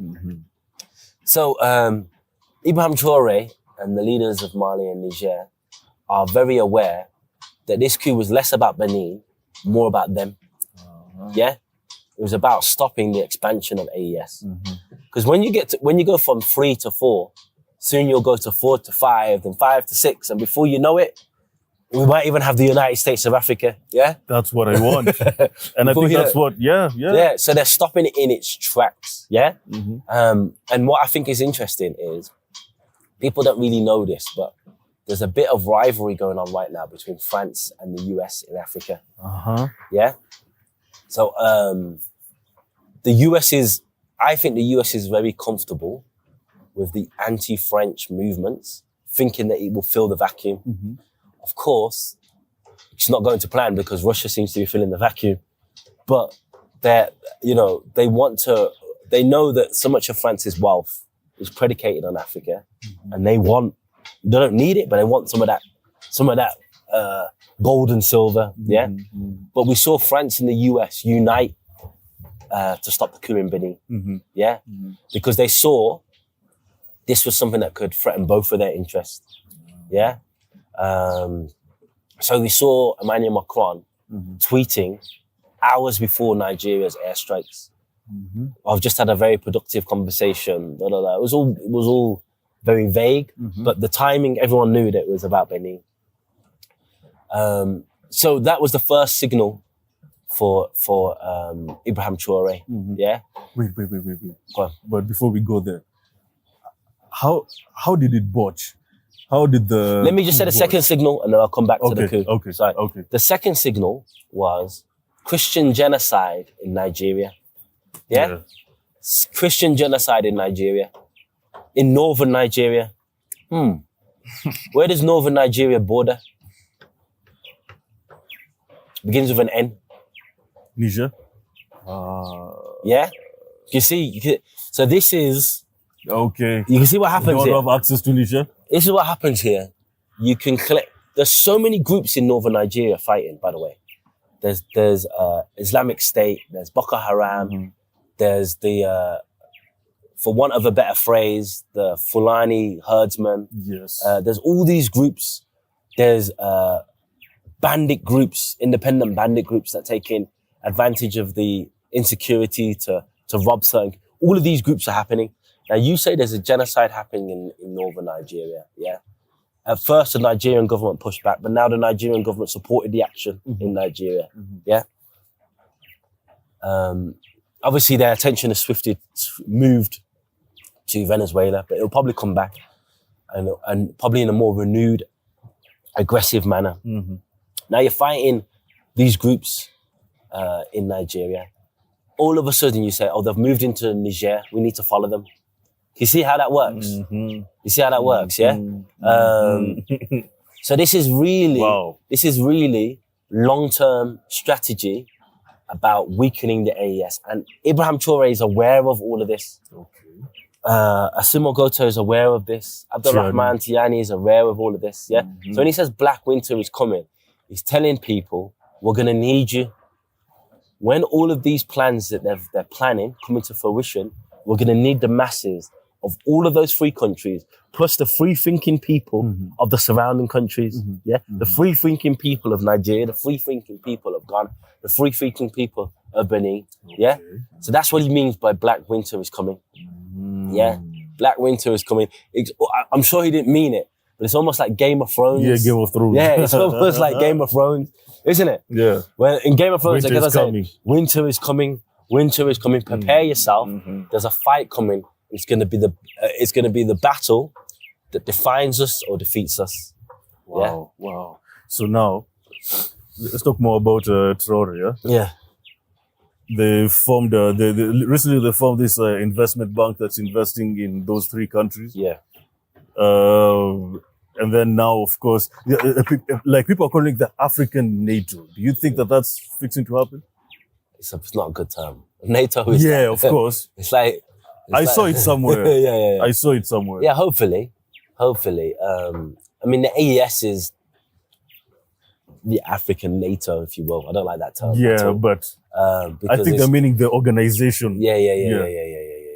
But even NATO's crumbling, isn't it? Because Denmark is part of NATO. Yeah. Trump's threatening to take over Greenland. You can't have a defensive alliance with imperialist nations. So it's a defensive alliance of to defend African sovereignty. Yes. Yeah, I mean, the problem we've got is, and we've got to be honest about this problem, is the insecurity threat. That's the major contradiction. The fact that they've managed to do these infrastructure projects, these investment projects, the tomato factory and all this, in the threat of all of this that's going on, all the insecurity, is amazing because we have stable countries like Kenya that are not doing these things. So it's amazing, but we need another country to join the AES. We need more troops to join this alliance. The AES is strong, of course it is, but the issue we've got is we have hostile nations, Cote d'Ivoire, Benin, that these terrorists are just going across the border into there, recouping, re-energizing, rearming and going back. Yeah. So how the hell do we defeat this? Well, we've got our neighbors collaborating with the enemy. That's the issue that we've got. And that's the issue that we need to somehow, greater minds than mine, need to figure out how to address. And that's why Benin would have been so strategic. Yeah. Strategic.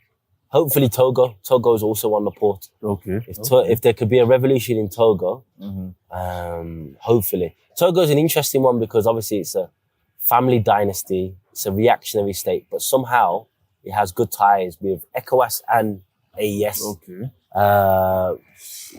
We'll see. The coup attempt. What happened? Burkina Faso coup attempt. The Burkina Faso coup attempt. So we obviously have our comrade Inem. She tells us that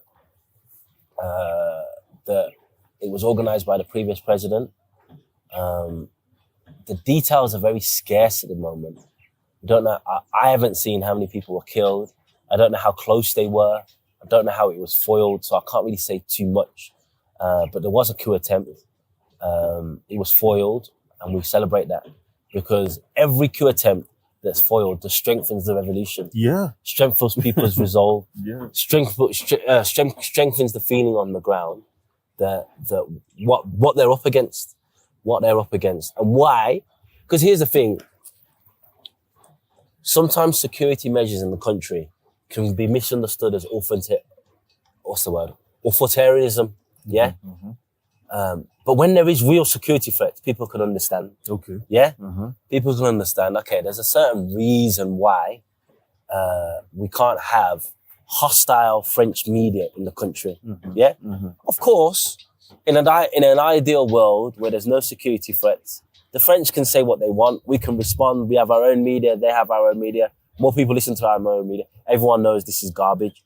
But in a hostile environment where security threats are so large, we can't have French media interviewing Absolutely. terrorist leaders. So the coup attempt has helped in many ways with, helped to consolidate the support base around Ibrahim Traoré. Wow. Well, and the timing is weird around this Maduro thing. What's happening in Iran? That's a good point. That's a good point. I mean, the timing. Yeah, you're gonna make me say something. Say it. You're gonna make me say something. I can't help but feel like. So it's clear that Trump has made a deal with Russia. Obvious. Interesting. Yeah? Obvious he's made a deal with Russia. What I mean is, the US under Biden was the key pushers of this war, the Russia-Ukraine war. Pushing Ukraine into a conflict with Russia. Yeah. Russia obviously responded, and then there's been this disastrous war that's killed over 1 million people, which has been a disaster for everyone. Mostly, obviously, for Ukrainians, but also a disaster for Russia. Yeah. But the US was looking like it was looking to fight this war to the last Ukrainian. Yeah. I hate to put it that way, but that's how it come across. Then Trump's come through, and he's pushing forward a peace plan that gives Russia everything that he wants. Yeah? Everything that he wants. Okay. And it's just very strange because the Republican Party, historically, was the biggest cheerleaders of the old Cold War, back when there was a Soviet Union. So how come they're now giving the Russians everything that they want? How? I don't get it. So I have a theory, not substantiated. It's just a theory. Just a theory. Let me just put it out there. I just got a theory. Because they tried to take Trump out twice in the election, didn't they? The deep state actors. There was 2 assassination attempts for Trump. Yeah. Whether they're both real or not, that's official. There were 2. Maybe one of them was, I don't know. Who knows? And then all of a sudden there was no assassination attempts. And all of a sudden there was favorable coverage of Trump. And all of a sudden the Washington Post, that was owned by Jeff Bezos, which normally comes out and endorses the Democratic Party, said they're not endorsing anyone. So all the things, Mark Zuckerberg was like meeting up with Trump. All of the things were changing, yeah? Things started changing. So to me, it seemed like the deep state had come to an arrangement with Donald Trump, yeah? And said, the assassination attempt was, we're not happy with your Russia position. Okay.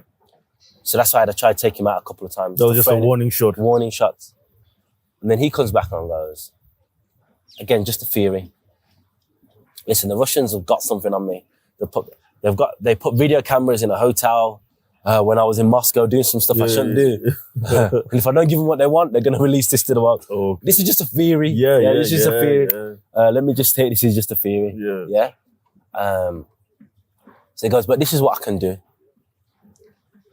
Of course, I know you guys are not fans of Russia, but you're also not fans of Iran, Syria, Venezuela, Nicaragua, Cuba, and a host of other places. But those are the primary ones. I won't do nothing with Russia because I got some stuff on me personally. And my life will be over. But I'll give you all the rest of them. Deal? No shame. I'm not, but you get my point. Deal? that's my, because it can't be a coincidence. So he's come in, he meets with Putin, gives him the red carpet treatment, all of this type of stuff. Alaska, all of this type of stuff. There's a peace plan, gives Russia everything that they want, like crazy in a way. After all billions and billions of dollars, he gives Zelensky a dressing down in the Oval Office in one of the first meetings that they had. That was embarrassing. Him and his vice PJD, all of this stuff is happening, yeah? At the same time, before he's even officially taken power, Bashar al-Assad is gone. Yeah. Syria. After billions are spent by the Obama administration, by the Trumps, couldn't do it. Assad is gone. Yeah. The former head of Al-Qaeda in Syria takes over. He's now in the Oval Office playing basketball as if he's some sort of friendly figure. Yeah. What? Nicolas Maduro and his wife is kidnapped. Yeah. Nigeria is attacked. Yeah. Which is really about the AES. So sorry, the other country, not country, but federation I meant was AES. Yes. Coup attempt in the AES, the same time that Maduro's kidnapped. And the Nigeria bombing during Christmas time. Bomb Nigeria. Marco Rubio saying Cuba's next. Oh, yeah. Okay. So it seems like Trump has said, listen, this is my second term. Despite what he says, he's flirting with a third term. It'll be his last term. It's my second term. I'm old. I don't really care about what anyone thinks about me. Yeah. I will push through all of these policies in such an aggressive manner that no other US president before me could. All the other US presidents, they had to do a lot of the NGOing work before. We're here to support democracy. Democracy is why we're going to bomb your country. BSing everyone. Yeah, BSing someone, which takes years. Yeah. I'm going to do it. No BSing. I'm going to be clear about what it's about. I'm going to advance US imperialism 50 years in just these 4 years that I'm president. Yeah. And then the beauty of me, Trump, is when I'm gone, you can say that was an anomaly. Now we're back to the rules-based order. Yeah. We're now back to the rules-based order. Yeah. Trump is gone. Business, we're back to business as normal, where we respect international law. We don't know what he was thinking about. Yeah, forget him now. So if you notice, the Democrats condemned the kidnapping of Nicolas Maduro. Yeah. So this is all part of post-Trump planning. Okay. So once they're the ones that are probably gonna benefit the most. Yeah, from all of these oil contracts being. So anyway, that's my theory. Okay. I state it. I have no evidence. This is just me, someone that's watched international politics, paid attention for a long time. This is just how I'm feeling at the moment. This is how I'm feeling It's at a the game. moment. It's a game. I always say that Democrats, Republicans are all in the same game. They work together. They antagonize each other. Yeah. They all work together. Yeah. Because the question is, are US presidents elected or are they selected? Okay. Yeah. Because they all seem to come in at a particular time. Yeah. Bush, before we got into politics, George Bush II is an oil guy. Is it a coincidence that he's the leader of the Iraq War? Yeah. Again, very convenient because he's a bit of an idiot. Yeah. He was Dick Cheney was running the whole show. Yeah. Dick Cheney was running the whole show. He used to work at Halliburton and all these other places. You see that? Yeah. So Bush comes in at a particular time for a particular agenda. Yeah. Obama comes in 2008. AFCON is founded in 2007. Expands the US military footprint in Africa. Expands drone operations in Somalia. Nobody pays attention because they're so happy we got a black president. Trump comes in in the first term, I feel like it's for domestic reasons primarily. Also international reasons for the maximum pressure campaign against Iran, maximum pressure campaign against Venezuela the first term, but also to affect the demographic changes that happen in the US. You know, that they say that white people might be a minority in 2050. Yeah, to push all of this like racist legislation, anti-DEI, banning of certain books in the curriculum, to change the US back to what it explicitly was in its foundation a white supremacist, settler, colonial, European project. Mm-hmm. Yeah, Biden comes in to push for this Russia-Ukraine, which is really about dismantling Europe and Russia economically. Destroying the Nord Stream 2 pipeline, destroying the gas agreements between Russia and Germany, because Germany was economically growing at such a fast rate that the elites in the US were worried. But now Germany's economy is completely tanking. And now Trump is coming to take out, what the US's enemies have been for many decades in one term. That's my opinion. So back to Traoré and Chiani and Goita. Other than the usual threats, the future seems bright. I mean, the three countries' economies are doing well. They've improved from the previous from the previous administration. What do you think about the positive things that are coming out of AES? And do you think Namibia and Botswana might join as well? No, but Botswana is, out of all of the liberal democracies in Africa, it does very well for itself. You have to give it credit. Botswana is very, very well. It's a lot easier because, firstly, they discovered diamonds in the country post-independence. So they were managed to negotiate independent deals as opposed to inherit colonial deals that they just had to maintain. And it's a small population endowed with the largest diamond reserves in the world. But still, it's far away from the AES. It's not on the same trajectory. It's so embedded with these multinational corporations. It's very different. What I think needs to happen in the AES is, Julius Malema right now is being repressed in South Africa. They're trying to put him up on some gun charges or something like that. And we're going to see that more and more, political repression against revolutionaries movements. What I would argue is AES needs to start becoming a hub for Pan-Africans. Pan-Africans repressed in their own country. It needs to be our revolutionary Mecca, where we can go, have safe haven, we can operate. Malema can still give speeches and do all of that stuff, but he does it from the safety of Ouagadougou, and he can give them political advice. Okay, I like that. Do you know what I'm saying? And we need to really tap into the power of the diaspora. Why don't you have? It failed, but during the Spanish Civil War, there was the fascist regime of Franco, who was in charge in Spain, and the anti-fascist resistance. The anti-fascists called for anti-fascists from around the world to join the fight. I feel like because security is such a primary issue, I get why it's difficult because you could invite traitors into your realm. I get it. So it needs to be fought out and ironed out and figured out ways where we can do this. But there needs to be a diaspora unit of the AES army. So that the purpose of this will be twofold. Number one, it helps to foster that international spirit, that this revolution belongs to us all. Number two, the propaganda that will come out of this. So, a lot of the soldiers, the Burkinabè soldiers, Malian soldiers, Nigerian soldiers, these are like working class peasant people who are not on social media and all this type of stuff. So they're seeing crazy stuff, but they're not relating it to the world. Of course, our captains are relaying it to the world in fantastic speeches.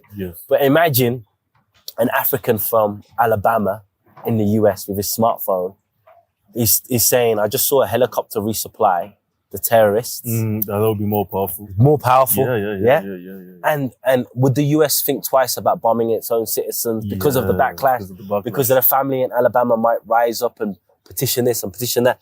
So we really need to figure out a way where we can, before they join the official army, they're in some train, and we can figure out their communications and check they're not traitors, of course, but to have some sort of diaspora participation in defending this revolution. Because I don't think people realize how the forces that our brothers and sisters in Burkina Faso, Mali, and Niger are up against. Cross over to Nigeria now. What do you think about well, first of all, what came to your mind the first time you heard Trump saying we're going to come guns blazing to Nigeria and save Christians, and you see he's using Nicki Minaj to push this whole thing? What do you think about this? Yeah. It's crazy. It's crazy. I mean, there's two things. It's not like there is no genocide against Christians, first and foremost. Okay.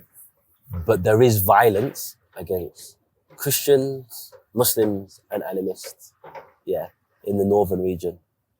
And the reason why that hasn't been addressed is because in many ways, I hate to say this about any African nation, but I think for Nigeria, the label fits. Nigeria is a failed state.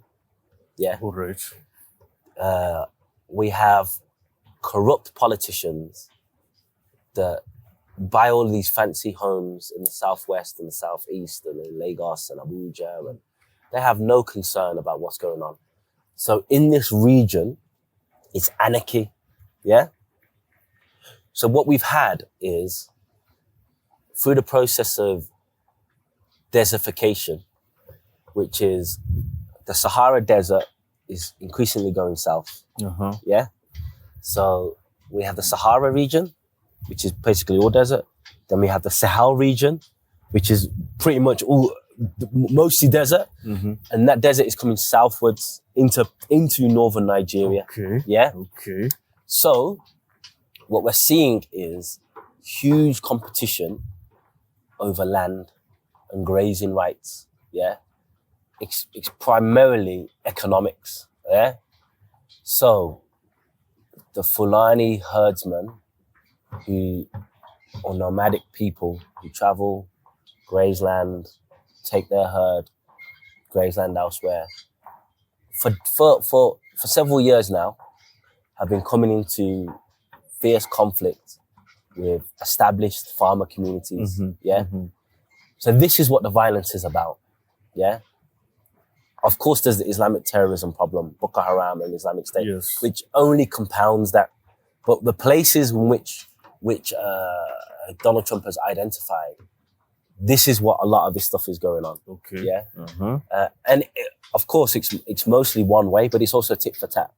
Yeah. So to reduce all of that into some sort of religious conflict is highly irresponsible. But the Nigerian state, in my opinion, is ultimately to blame, because by ignoring this crisis, if you ignore the fighting in your own house, you're inviting the neighbors to call the police. Yeah. And of course, the US is going to exploit this for their own purposes. Yeah. To enter into to Niger and to weaken the AES, but also to gain access to the oil reserves in Nigeria, to gain access in the land in northern Nigeria. Because another thing that's happening is, when they say critical minerals, there's a process in which you refine critical minerals, which is hugely hazardous to the land. So, because China's so big, they used to have agreements with China. China would do it in their land and then export to the US. Okay. Yeah.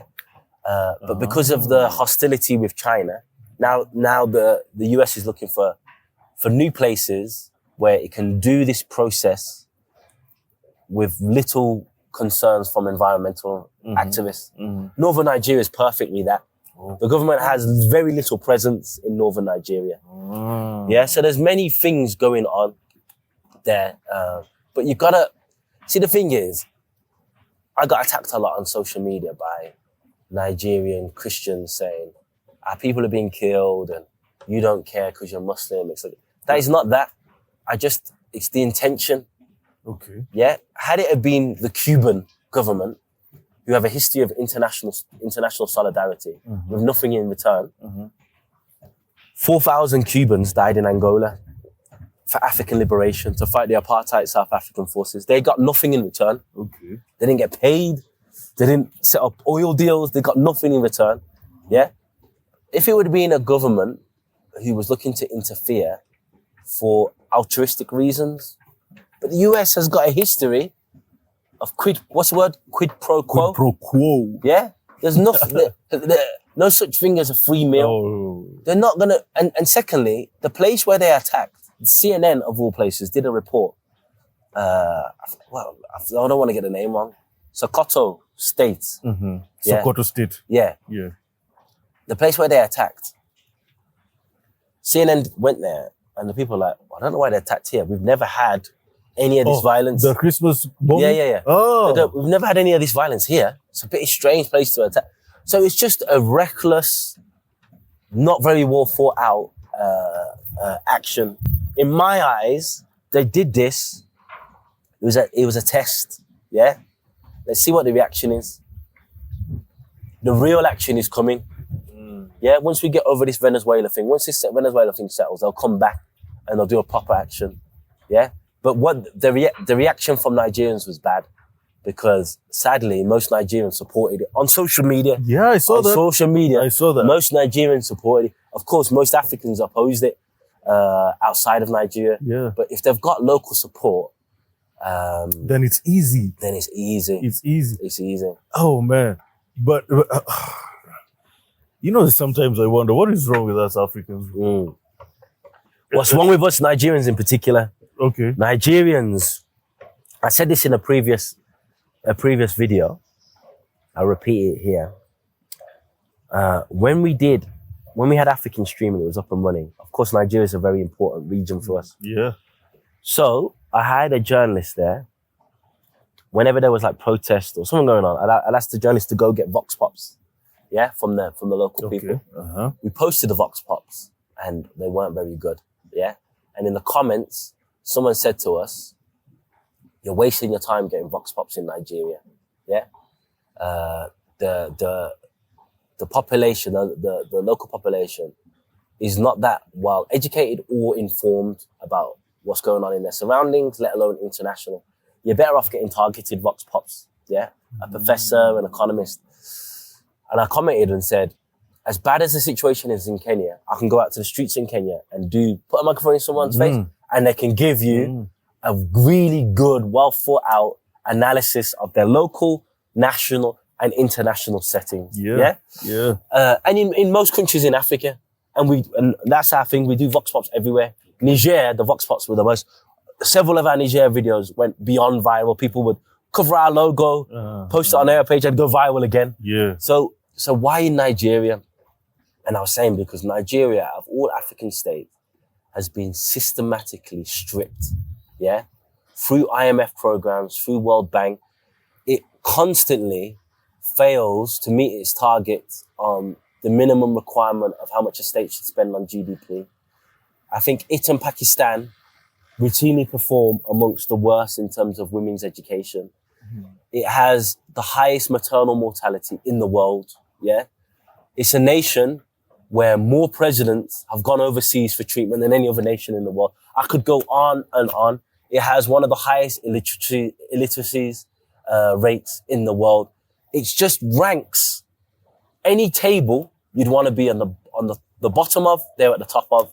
Any table you want to be at the bottom of, at the top of, they're at the bottom of. Yeah, it's by most people's measures of what a failed state. Nigeria is a failed state, and it's really difficult because in London, I meet these Biafra separatists who are constantly talking about how Biafra should be a separate state. And I'm always about unity. I'm not about dividing African nations because it doesn't help anyone. It doesn't. We need African nations to come together, not atomize.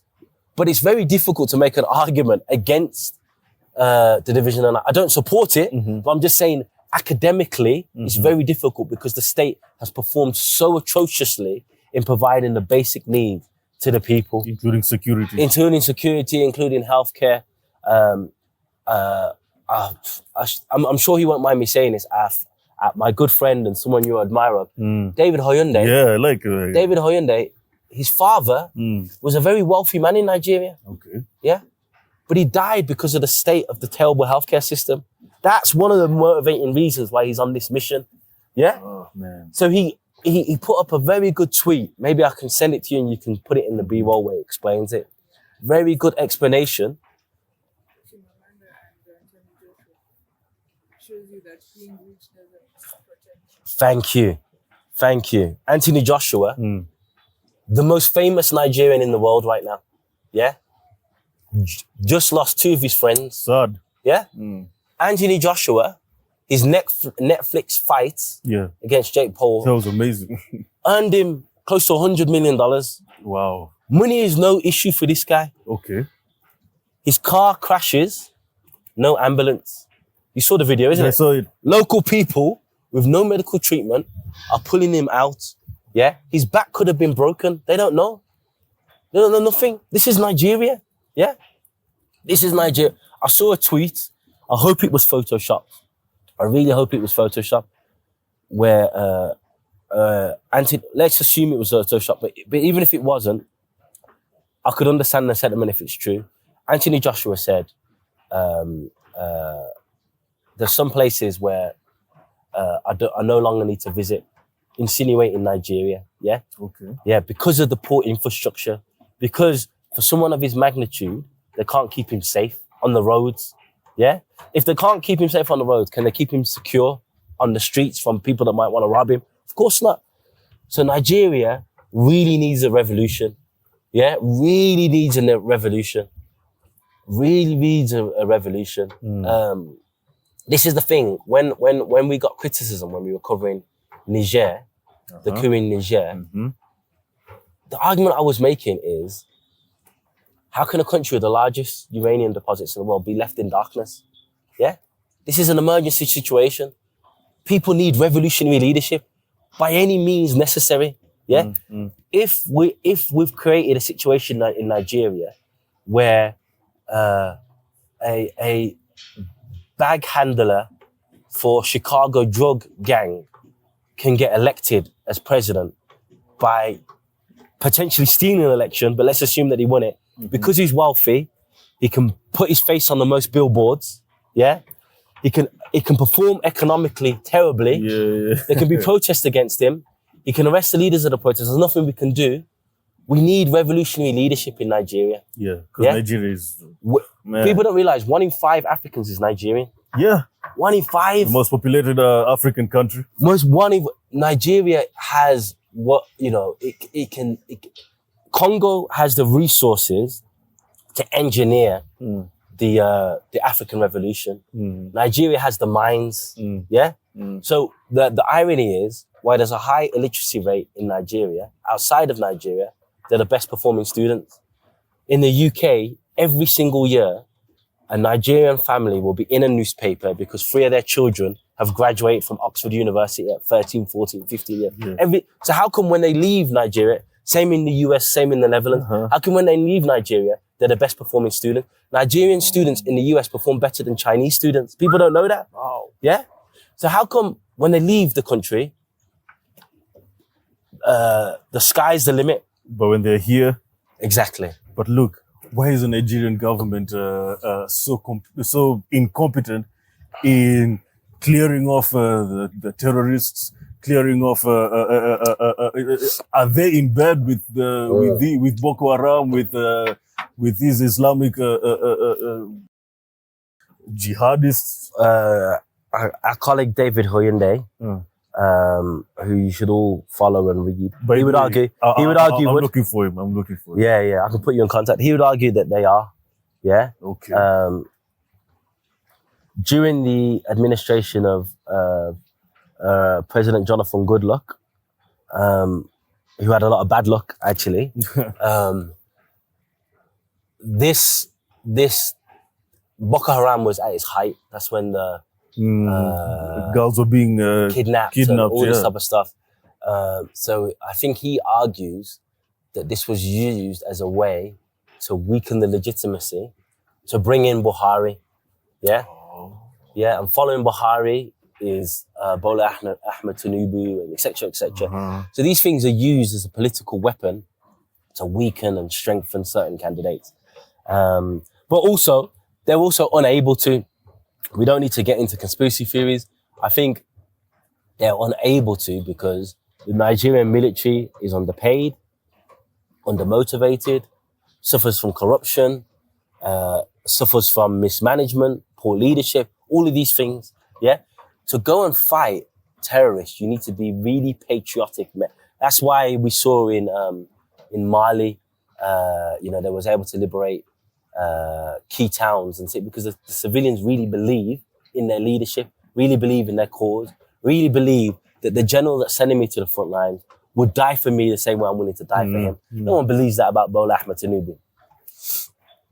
You know, I used to read about Ken Saro-Wiwa, Sani Abacha. I mean, Sani Abacha was crazy, man. I know. Where was most of his wealth held, you know? Where? London, the city of London. Ah. Yeah?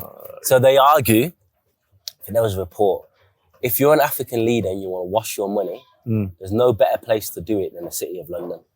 Yeah? Really? Yeah. Not is it Switzerland or Cayman Islands and yeah? Historically speaking, no better place to do it than the city of London. Interesting. No better place because you can buy properties, and once it's in the property and you've passed all their checks, it's washed.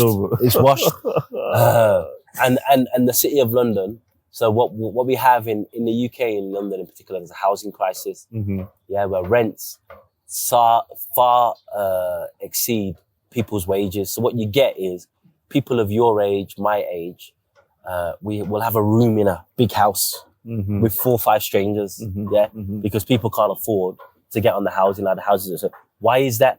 Because so many corrupt oligarchs, African oligarchs, Russian oligarchs from around the world, they buy their houses in London, keep it empty, and watch the value go up. So it's a great place to wash your money. Yeah, you buy the house, you keep it empty, and the value just goes up every year. Yeah. They say it grows historically. It grows by between 30 and 50% every 10 years. Okay. Yeah, so a great little asset. You buy a little 2 million house. 10 years time, it's worth 3 million. 10 years time from that, it's worth 4 million, and so on and so on. Yeah. So and then what we saw with Nawaz Sharif, the former Prime Minister of Pakistan, when Imran Khan came into power, Nawaz Sharif, who'd been washing all of his money in London, the Pakistani government now had revolutionary leadership and now has reactionary leadership because Nawaz Sharif's brother is back in power and Imran Khan's in prison. But they tried to extradite Nawaz Sharif to Pakistan to face his charges. The City of London said no. The UK government said no. So they've set a precedent of wash your money, even when you get found guilty of corruption. Don't worry. This is where you'll be safe. So long as you're in good books with them. Yeah. As long as your corruption didn't affect us. Yeah. Yeah. So long as you let us suck all the, Sudan. Let's quickly go into Sudan. I don't know how much time we have with you. I've probably got 10 minutes maximum. 10. Yeah. Okay, let's do a very quick update on Sudan. Yeah. Now, last time you came here and you gave the best explanation in CNN, Al Jazeera, they haven't done what you did. And you know why? Of course, you're Sudanese. There's nothing you don't know. Plus, your journalistic career and everything. So you know more than even the average Sudanese. What do you? Last time we talked, Al Fashar has been crazy. Yeah. I know Venezuela is taking over the airwaves and also Nigeria. Yeah. Even African news, Nigeria is taking over the airwaves in terms of oppression. What's going on in Sudan? What are the updates going on right now? So, yeah, it's a bad situation because after Al Fashar, which is in Darfur, the neighboring region is Kordofan. Okay. Which is from Khartoum. It's kind of directly below on the border of South Sudan. Yeah. So there's West Kordofan, North Kordofan, South Kordofan, etc. And now they've started to empowered by their victory in Al Fasher, started to take over parts of Kordofan. With, to be honest, little resistance because at the time, remember I said, I don't know why they film themselves doing all this type of shit. Because all it does is bring international condemnation and international attention. Yes. Had they have not filmed themselves shooting people in hospitals, lynching women, people would still be ignoring Sudan.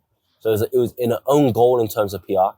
What I'd not considered is the fear that it would cause amongst the local population. Yeah? So some people, of course, there's been some brave resistance, but some people have just fled their city because they've heard the RSF have come in.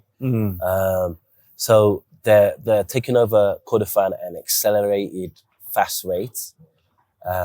It's really moving towards partition unless we can fundamentally change the support base for the RSF. And it looks like there might be an opening because there's emerged a geopolitical competition between Saudi Arabia and the UAE. Yeah. Okay. So Saudi Arabia supports the Sudanese army. The UAE supports RSF. But the RSF couldn't last without UAE supporting. Sudanese army has many backers. Yeah, has the Russians, has the Turks, has the Egyptians, etc. So the Saudi support of the Sudanese army is minimal. However, Saudi Arabia sees Yemen much like Russia sees Ukraine. Yeah, looks down on them. Not necessarily looks down on it, but sees it as almost an extended part of their territory. All right. Yeah, yeah. So what? The UAE and Saudi Arabia were both aligned in the war on Yemen in 2015. Yeah, to bring back the illegitimate, unpopular Hadi government. Yeah, they went to war in Yemen together. And this is the irony of this is they enlisted Sudanese. This is during Bashir time. They enlisted Sudanese soldiers to do the fighting on the ground while they did the bombing from the sky. Yeah. And this is when Hemeti first came into contact with the UAE. Okay. And the UAE thought, this is someone that we can back. That's when the relationship started. But the Sudanese army and the RSF were one back then. Yeah. And Saudi Arabia and the UAE were one. Since then, Saudi Arabia and the UAE have done this, and the Sudanese army and RSF have done this. Interesting. Yeah? But basically, when the UAE, it joined the Saudi-led coalition, but it had its own ambitions, yeah? So it started supporting this separatist movement in the south of Yemen. Okay. Yeah? Like really supporting it because it has this thing of wanting to divide states. Libya, Somalia with Somaliland, Sudan and Yemen, yeah? Saudi Arabia traditionally wants subordinate, stable states. So it wants client states, but it doesn't want them divided. Yeah. So they differ in that fact. So recently, the support for the separatists in the south of Yemen by the UAE has reached a high. So much so that Saudi Arabia has got involved and started to bomb a group called the STC. I forget what the abbreviation stands for. Southern Transition, Southern something, yeah? So this has caused a direct conflict between the UAE and Saudi Arabia. Now, Saudi media has been very hostile towards the UAE, yeah? And Mohammed bin Salman was in the US, and apparently he was trying to lobby the US to take action against the UAE in Sudan, yeah? Okay. So anyway, I don't say this to say that Saudi Arabia are friends or UAE are friends, but sometimes when what's the phrase? When your enemy is making a mistake, don't interrupt them. Yeah. Interesting. I think Napoleon said that. So the UAE has kind of overextended its imperialist ambitions by troubling southern Yemen, which is now upset its bigger, arguably more powerful neighbor, Saudi Arabia. So some Sudanese people, maybe it's a long shot, and it's actually very sad that this is what people are grasping onto as hope.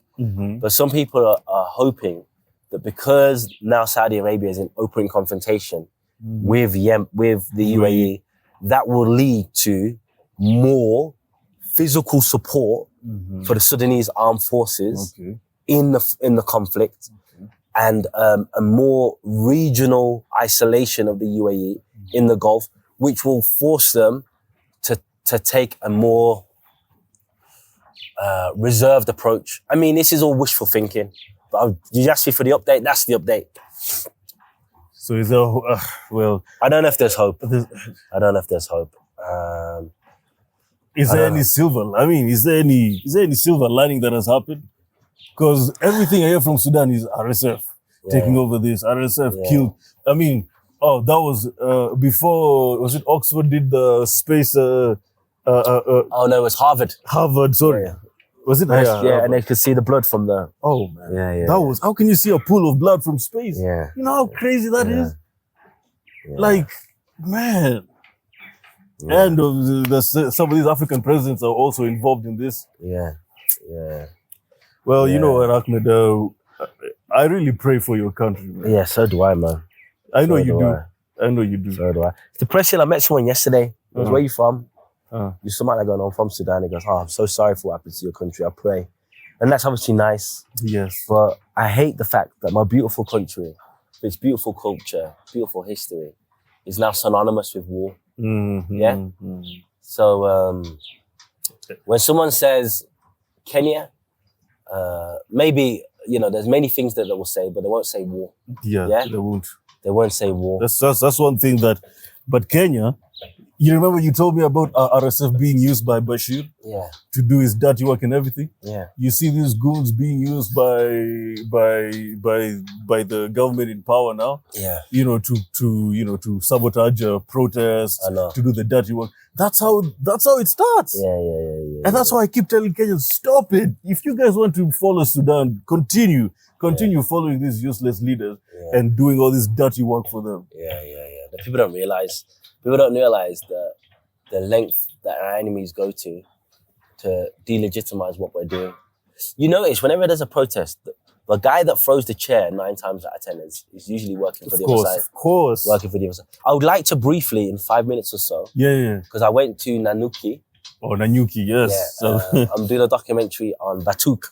I'd just like to very briefly, just talk about what I saw there, because it shocked me in many, many ways. So obviously, we went there initially because of the Agnes Wanjiru case. You know Agnes Wanjiru? The lady who was killed by a British soldier? Yes.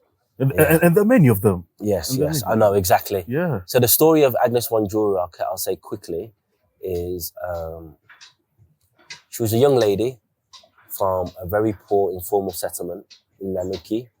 And much like the people from all the informal settlements, which I saw in my own eyes, every now and again, she would supplement her income by sex work, let me just call it that, with the British soldiers. Like many people, and I don't want to judge her for that. She had a small child who I met, by the way, when I was there. The child is now like 13 or 14. Okay. The child was like 5-6 months at the time. So anyway, she goes back to a hotel with one British soldier.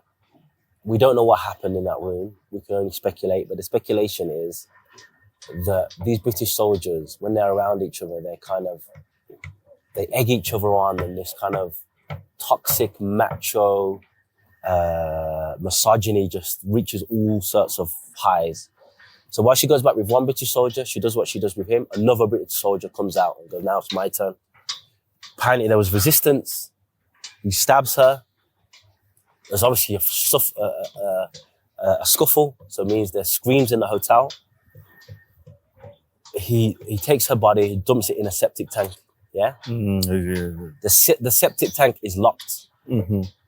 It's opened. Who has access to the keys in a hotel? Hotel staff.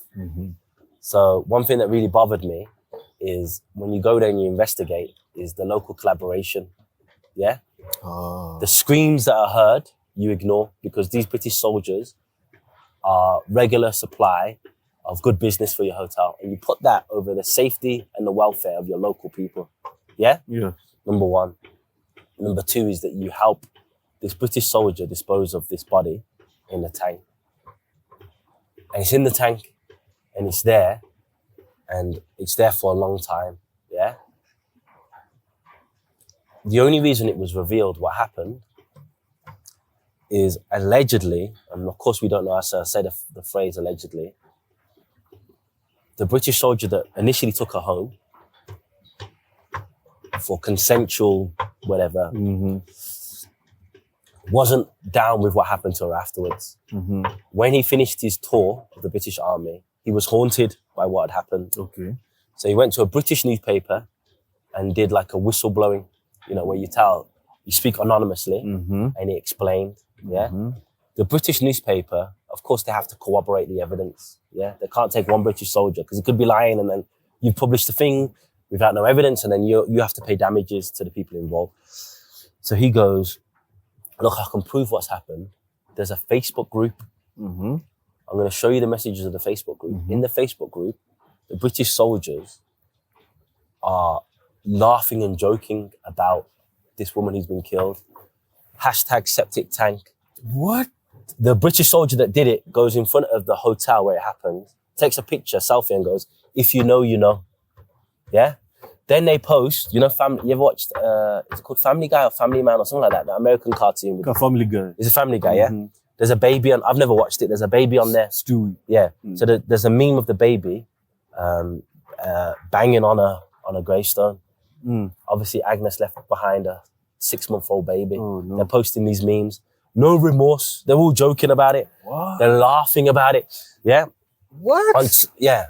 So he shows them this. He shows them this.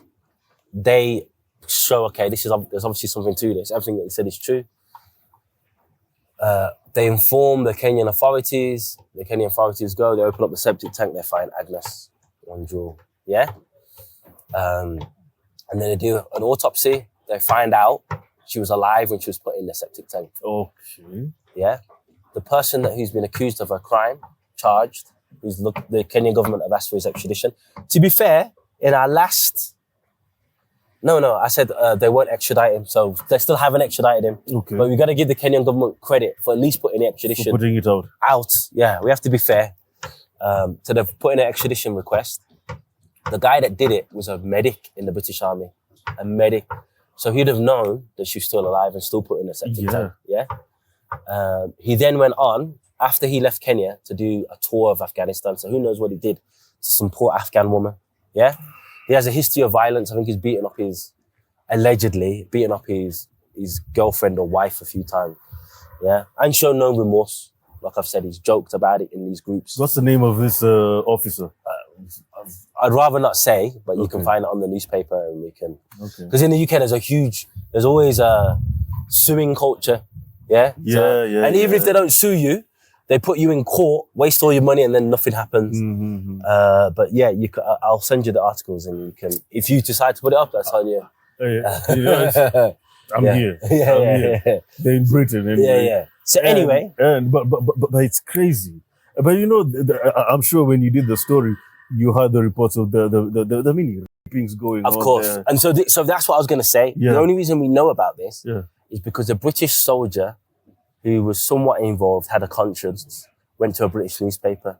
How many situations where there's British soldiers with no conscience who don't go to a newspaper? How many? And so that was the point. When I went to Batuk, it wasn't about just Agnes. It was about their presence there in its entirety. So firstly, the surrounding areas around Batuk, there's all these mixed race kids. Okay. Yeah. We're British soldiers. Yeah. Yeah. True. We interviewed one woman. So I go, how does it happen? She goes, firstly, he takes me to a hospital, makes me get tested for all of the sexually transmitted diseases. Because they think we all have them. Yeah. So. Once he finds out that I'm clear, we have unprotected sex. So it's not like they don't know. It's not like a drunken night of madness. Yeah. They know you're having unprotected sex with these women. You know what can happen. And then they're just completely abandoning these children. Yeah. The children obviously entitled to British citizenship. Obviously they're entitled to paternal payments, support, etc. Because in the UK, if you have a child, you have a legal responsibility to financially support that child. They've not been given any of this stuff. They've written to the Ministry of Defence, nothing has happened. They've managed to prove via DNA tests that some of the people are soldiers, some of the soldiers are the fathers. So that's it. But out of everything that we found, that was the least of the crimes. Let me just park that there. That was the least of the crimes, yeah? There's Kenyan soldiers that go to towns and have babies and abandon them. So it's a bad crime, but out of all of the crimes, it's the least of the crime. Of course, with British soldiers, there's a power dynamic, there's a racial dynamic. They're in Africa and they kind of see themselves as new age colonialists where they can do what they want. Yeah, so they go to the bars, they smash it up, they get drunk, they take the women and they do what they want with them. But that is the least of the crimes. The other things that we find, there was a woman whose nephew who only spoke Kiswahili and Kikuyu, spoke hardly any English. Yeah, they hired him. So after they do all their military training exercises, which includes, by the way, discovered by Declassified UK, using white phosphorus, which is illegal to be used in civilian areas. Okay. Yeah, they used that. After the Declassified UK did a report, they said they stopped it in 2022. Did they stop it or did they get better at hiding it? Who knows? But they use candle bombs, landmines. They're trying to recreate real war situations, yeah? So after they put out all these bombs, they move around with equipment as if they're coming from the year 3000, you know, the masks, the gloves, yeah? Yeah. The local Kenyans, they say, go clear up that stuff for us and put it in this bin. They don't even tell them, this is hazardous stuff that you're dealing with. And even if they do tell them, when what we heard from the local community is they just tell them once in English, no translator, no local interpreter, nothing, yeah? So they get this boy who comes from a very humble background, wasn't that well educated, doesn't really speak English. They tell him to clear this area and put it in a bin. Don't really give him a real understanding of what he's cleaning up. He picks up what he thinks is a big candle. He lives in an informal settlement. He lives in a shack, yeah? He thinks this will be great for my house. He goes home, takes the candle home, lights it. He gets exploded onto the ceiling. Damn. Yeah? His grandma, who is in the room next door, she flies. His auntie is is on the other side of the small shack. She gets like, this is the woman that we interviewed, she gets like shrapnel and whatnot. His body was in such a bad condition, they couldn't give him a proper autopsy for a while because they couldn't identify properly this was a human body. They had to bring in more experts to really... Damn, it was that bad. It was that bad. Imagine he's on the ceiling, splattered onto the ceiling, yeah? These people, man. His grandma, the woman, the auntie had a good job working for some sort of agricultural company. But now she has to look after the grandma because the grandma loses her hearing because of the sound of the blast, yeah? And then obviously the house that they're living in costs like 100,000 Kenyan shillings, which is a lot. That is completely destroyed. And then after many, many years, they give compensation to the father of the boy, not to the auntie, who was also involved in the, who had to leave her job to look after the grandma. And the compensation was like a couple of million Kenyan shillings. Okay. Yeah. For the life of a 20-something-year-old boy. Yes. It's crazy. Yes. Yeah? Could you imagine if a Muzungu died in a blast? How much would be compensated? Not even that. The UK, first of all, I'm telling you, they will descend on us. So there's so many more stories. There's Maasai cattle herders there. Yeah. Their land has been stolen. Land has been stolen, exactly, because they don't have right title deeds. That's number one. Number two, even the land. So firstly, it's the largest military base anywhere in the world for the UK. Yeah, for the UK. It's still not enough land for them for some reason. I don't know why they need so much land. So they pay wealthy landowners. A lot of them are former European settlers. to use some of their land. What are they doing?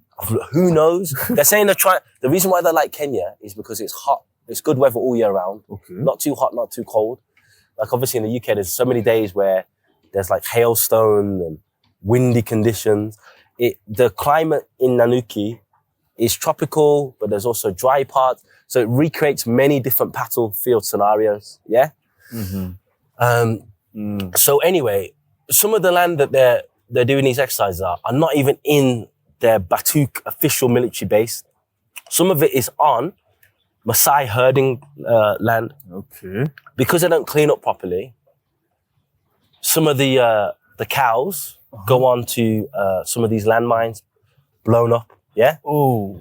Some of the Wait, they don't put warning, so I can easily walk and get blown off. Yeah, basically. What the hell is going on? Exactly. And the Kenyan government in 2026 is negotiating so every 5 years they renegotiate the terms. They've been doing this for so many years. Every 5 years, the Kenyan government goes, yeah, your presence here is good. It brings jobs. It brings jobs. So anyway, we spoke to this Maasai cattle farmer who said he lost, I can't remember how many, 5 or 6 different cattle from explosions, another 5 or 6 from them drinking polluted water. So what you don't realize is when you're detonating all these bombs, the toxic stuff goes into the clouds and the acid rain that comes down, then pollutes the water. The cows drink from the water. Yeah. He said his sister had a miscarriage because she was something to do with the sound of the explosion. So it wasn't direct, but the sound of the explosion. Is it radioactivity or something? No, just the pure sound. Okay. So where she was the sound was so loud that it caused distress, and then she went to the hospital and said, of course that's harder to prove because if they took it to a court, they'd say, well, it wasn't because of this, it's because you weren't eating right, whatever. So that's one story. Damn. There were so many stories that we heard of British soldiers there. And it's like, they just move with impunity. There was another guy, they were doing, they have these like war games. Yeah. So like, I guess like Olympics for soldiers. Yeah. So they had one of these Kenyan workers, working out in the field, preparing the perimeters for the war games. Yeah. Obviously this is right next to Savo East. Not Savo East, right next to Old Pajeta. Old Pajeta. Yeah, Old Pajeta, yeah. I've been there. So there's every now and again there's like animals. A lion mauled this Kenyan worker, yeah, damn near to death. I guess to their credit, the British soldiers came out, shot in the sky. Yeah, the lions went. The lion went, yeah. They put the soldier in a tent and left him there for 18 hours. And his argument was, he kept on saying, please take me to the hospital, please take me to the hospital. They didn't want to interrupt the games that they were going on. Yeah. So they take him to the hospital the next day. A Kenyan soldier. He's not a Kenyan soldier, he's a Kenyan worker. Okay, there's a bunch of workers that they hire and give them like 20,000 Kenyan shillings, very little, to clear up this and do like manual jobs. And their argument is, well, it's in line with the local economy. They don't want to create a disparity of wages. It's just justification for paying people peanuts. Yeah. So anyway, this Kenyan worker was left for 15 hours. Yeah. And then the next day they took him to the hospital, but he got patched up and no real aftercare treatment. So he still walks with a limp. He did an interview with Declassified UK, which I can share with you. And this is just time and time again, the horrific stories that we hear. And what happened is, I was moving around, speaking to everyone, speaking to this family, that family, moving around. Every single house that I went to was always like a shack, a metal shack, every house. And I thought... Iron sheets, huh? Yeah, iron sheet, yeah. I was like, they know this. The Ministry of Defense. They know this. They know that these people have no power, yeah. Kenya is a very class-driven society, so when they go to their government, they look at where they live in, they don't take them seriously. And the government isn't gonna put the interest of a poor person in a slum over the interest of this multi-million-dollar deal that they renew every year, which brings a lot to the local community. So when you go there, right next to the British base, there's a fancy art cafe, there's a KFC, there's a mall. Do you know what I'm saying? Yeah. So, and then further away, it's just, there's nothing. Yeah. So the whole economy seems to be to serve this military base. Right next to it, there's like a Masai Mara market where they're selling all these souvenirs to the British soldiers, Union Jacks, all this weird stuff. So it's a mess, huh? It's a mess, man. It's a mess. We need to talk about it. You just need to dedicate a whole episode to it. Definitely. But it's man. Definitely. I mean, I always say the British are always. They've never left. They've never left. Ahmed, any last words you'd like to say? Any last words? I'd just say that, as I said before, if what you're seeing in the world right now doesn't awaken you to the need for a second independence liberation struggle, then nothing will. Okay. Yeah? When we release this documentary about Batuk, you will see that there's very little independence here in Kenya, if I'm just being honest, yeah? King Charles visited the country, so-called King Charles, who was prince, was he prince at the time or king? I can't remember. Either way, he visited the country. The Mau Mau families weren't allowed to see him. The representatives of Dedan Kimathi, who still don't know where Dedan Kimathi is buried because the British never disclosed where he was buried, weren't allowed to see him. A new stage of independence struggle is needed because these countries are not truly liberated, and we need to work towards that. African Stream, I mean, we miss it. We miss it. We miss it. Yeah. We miss it. We miss African Stream. Guys, thank you for watching. Thank you for watching. Please like, comment, share, subscribe. Also, go to, is it Sovereign? Media. Yeah, Sovereign Media. Support Sovereign Media. It's been a good one. It's been a good one. Thank you. Thank you. Thank you.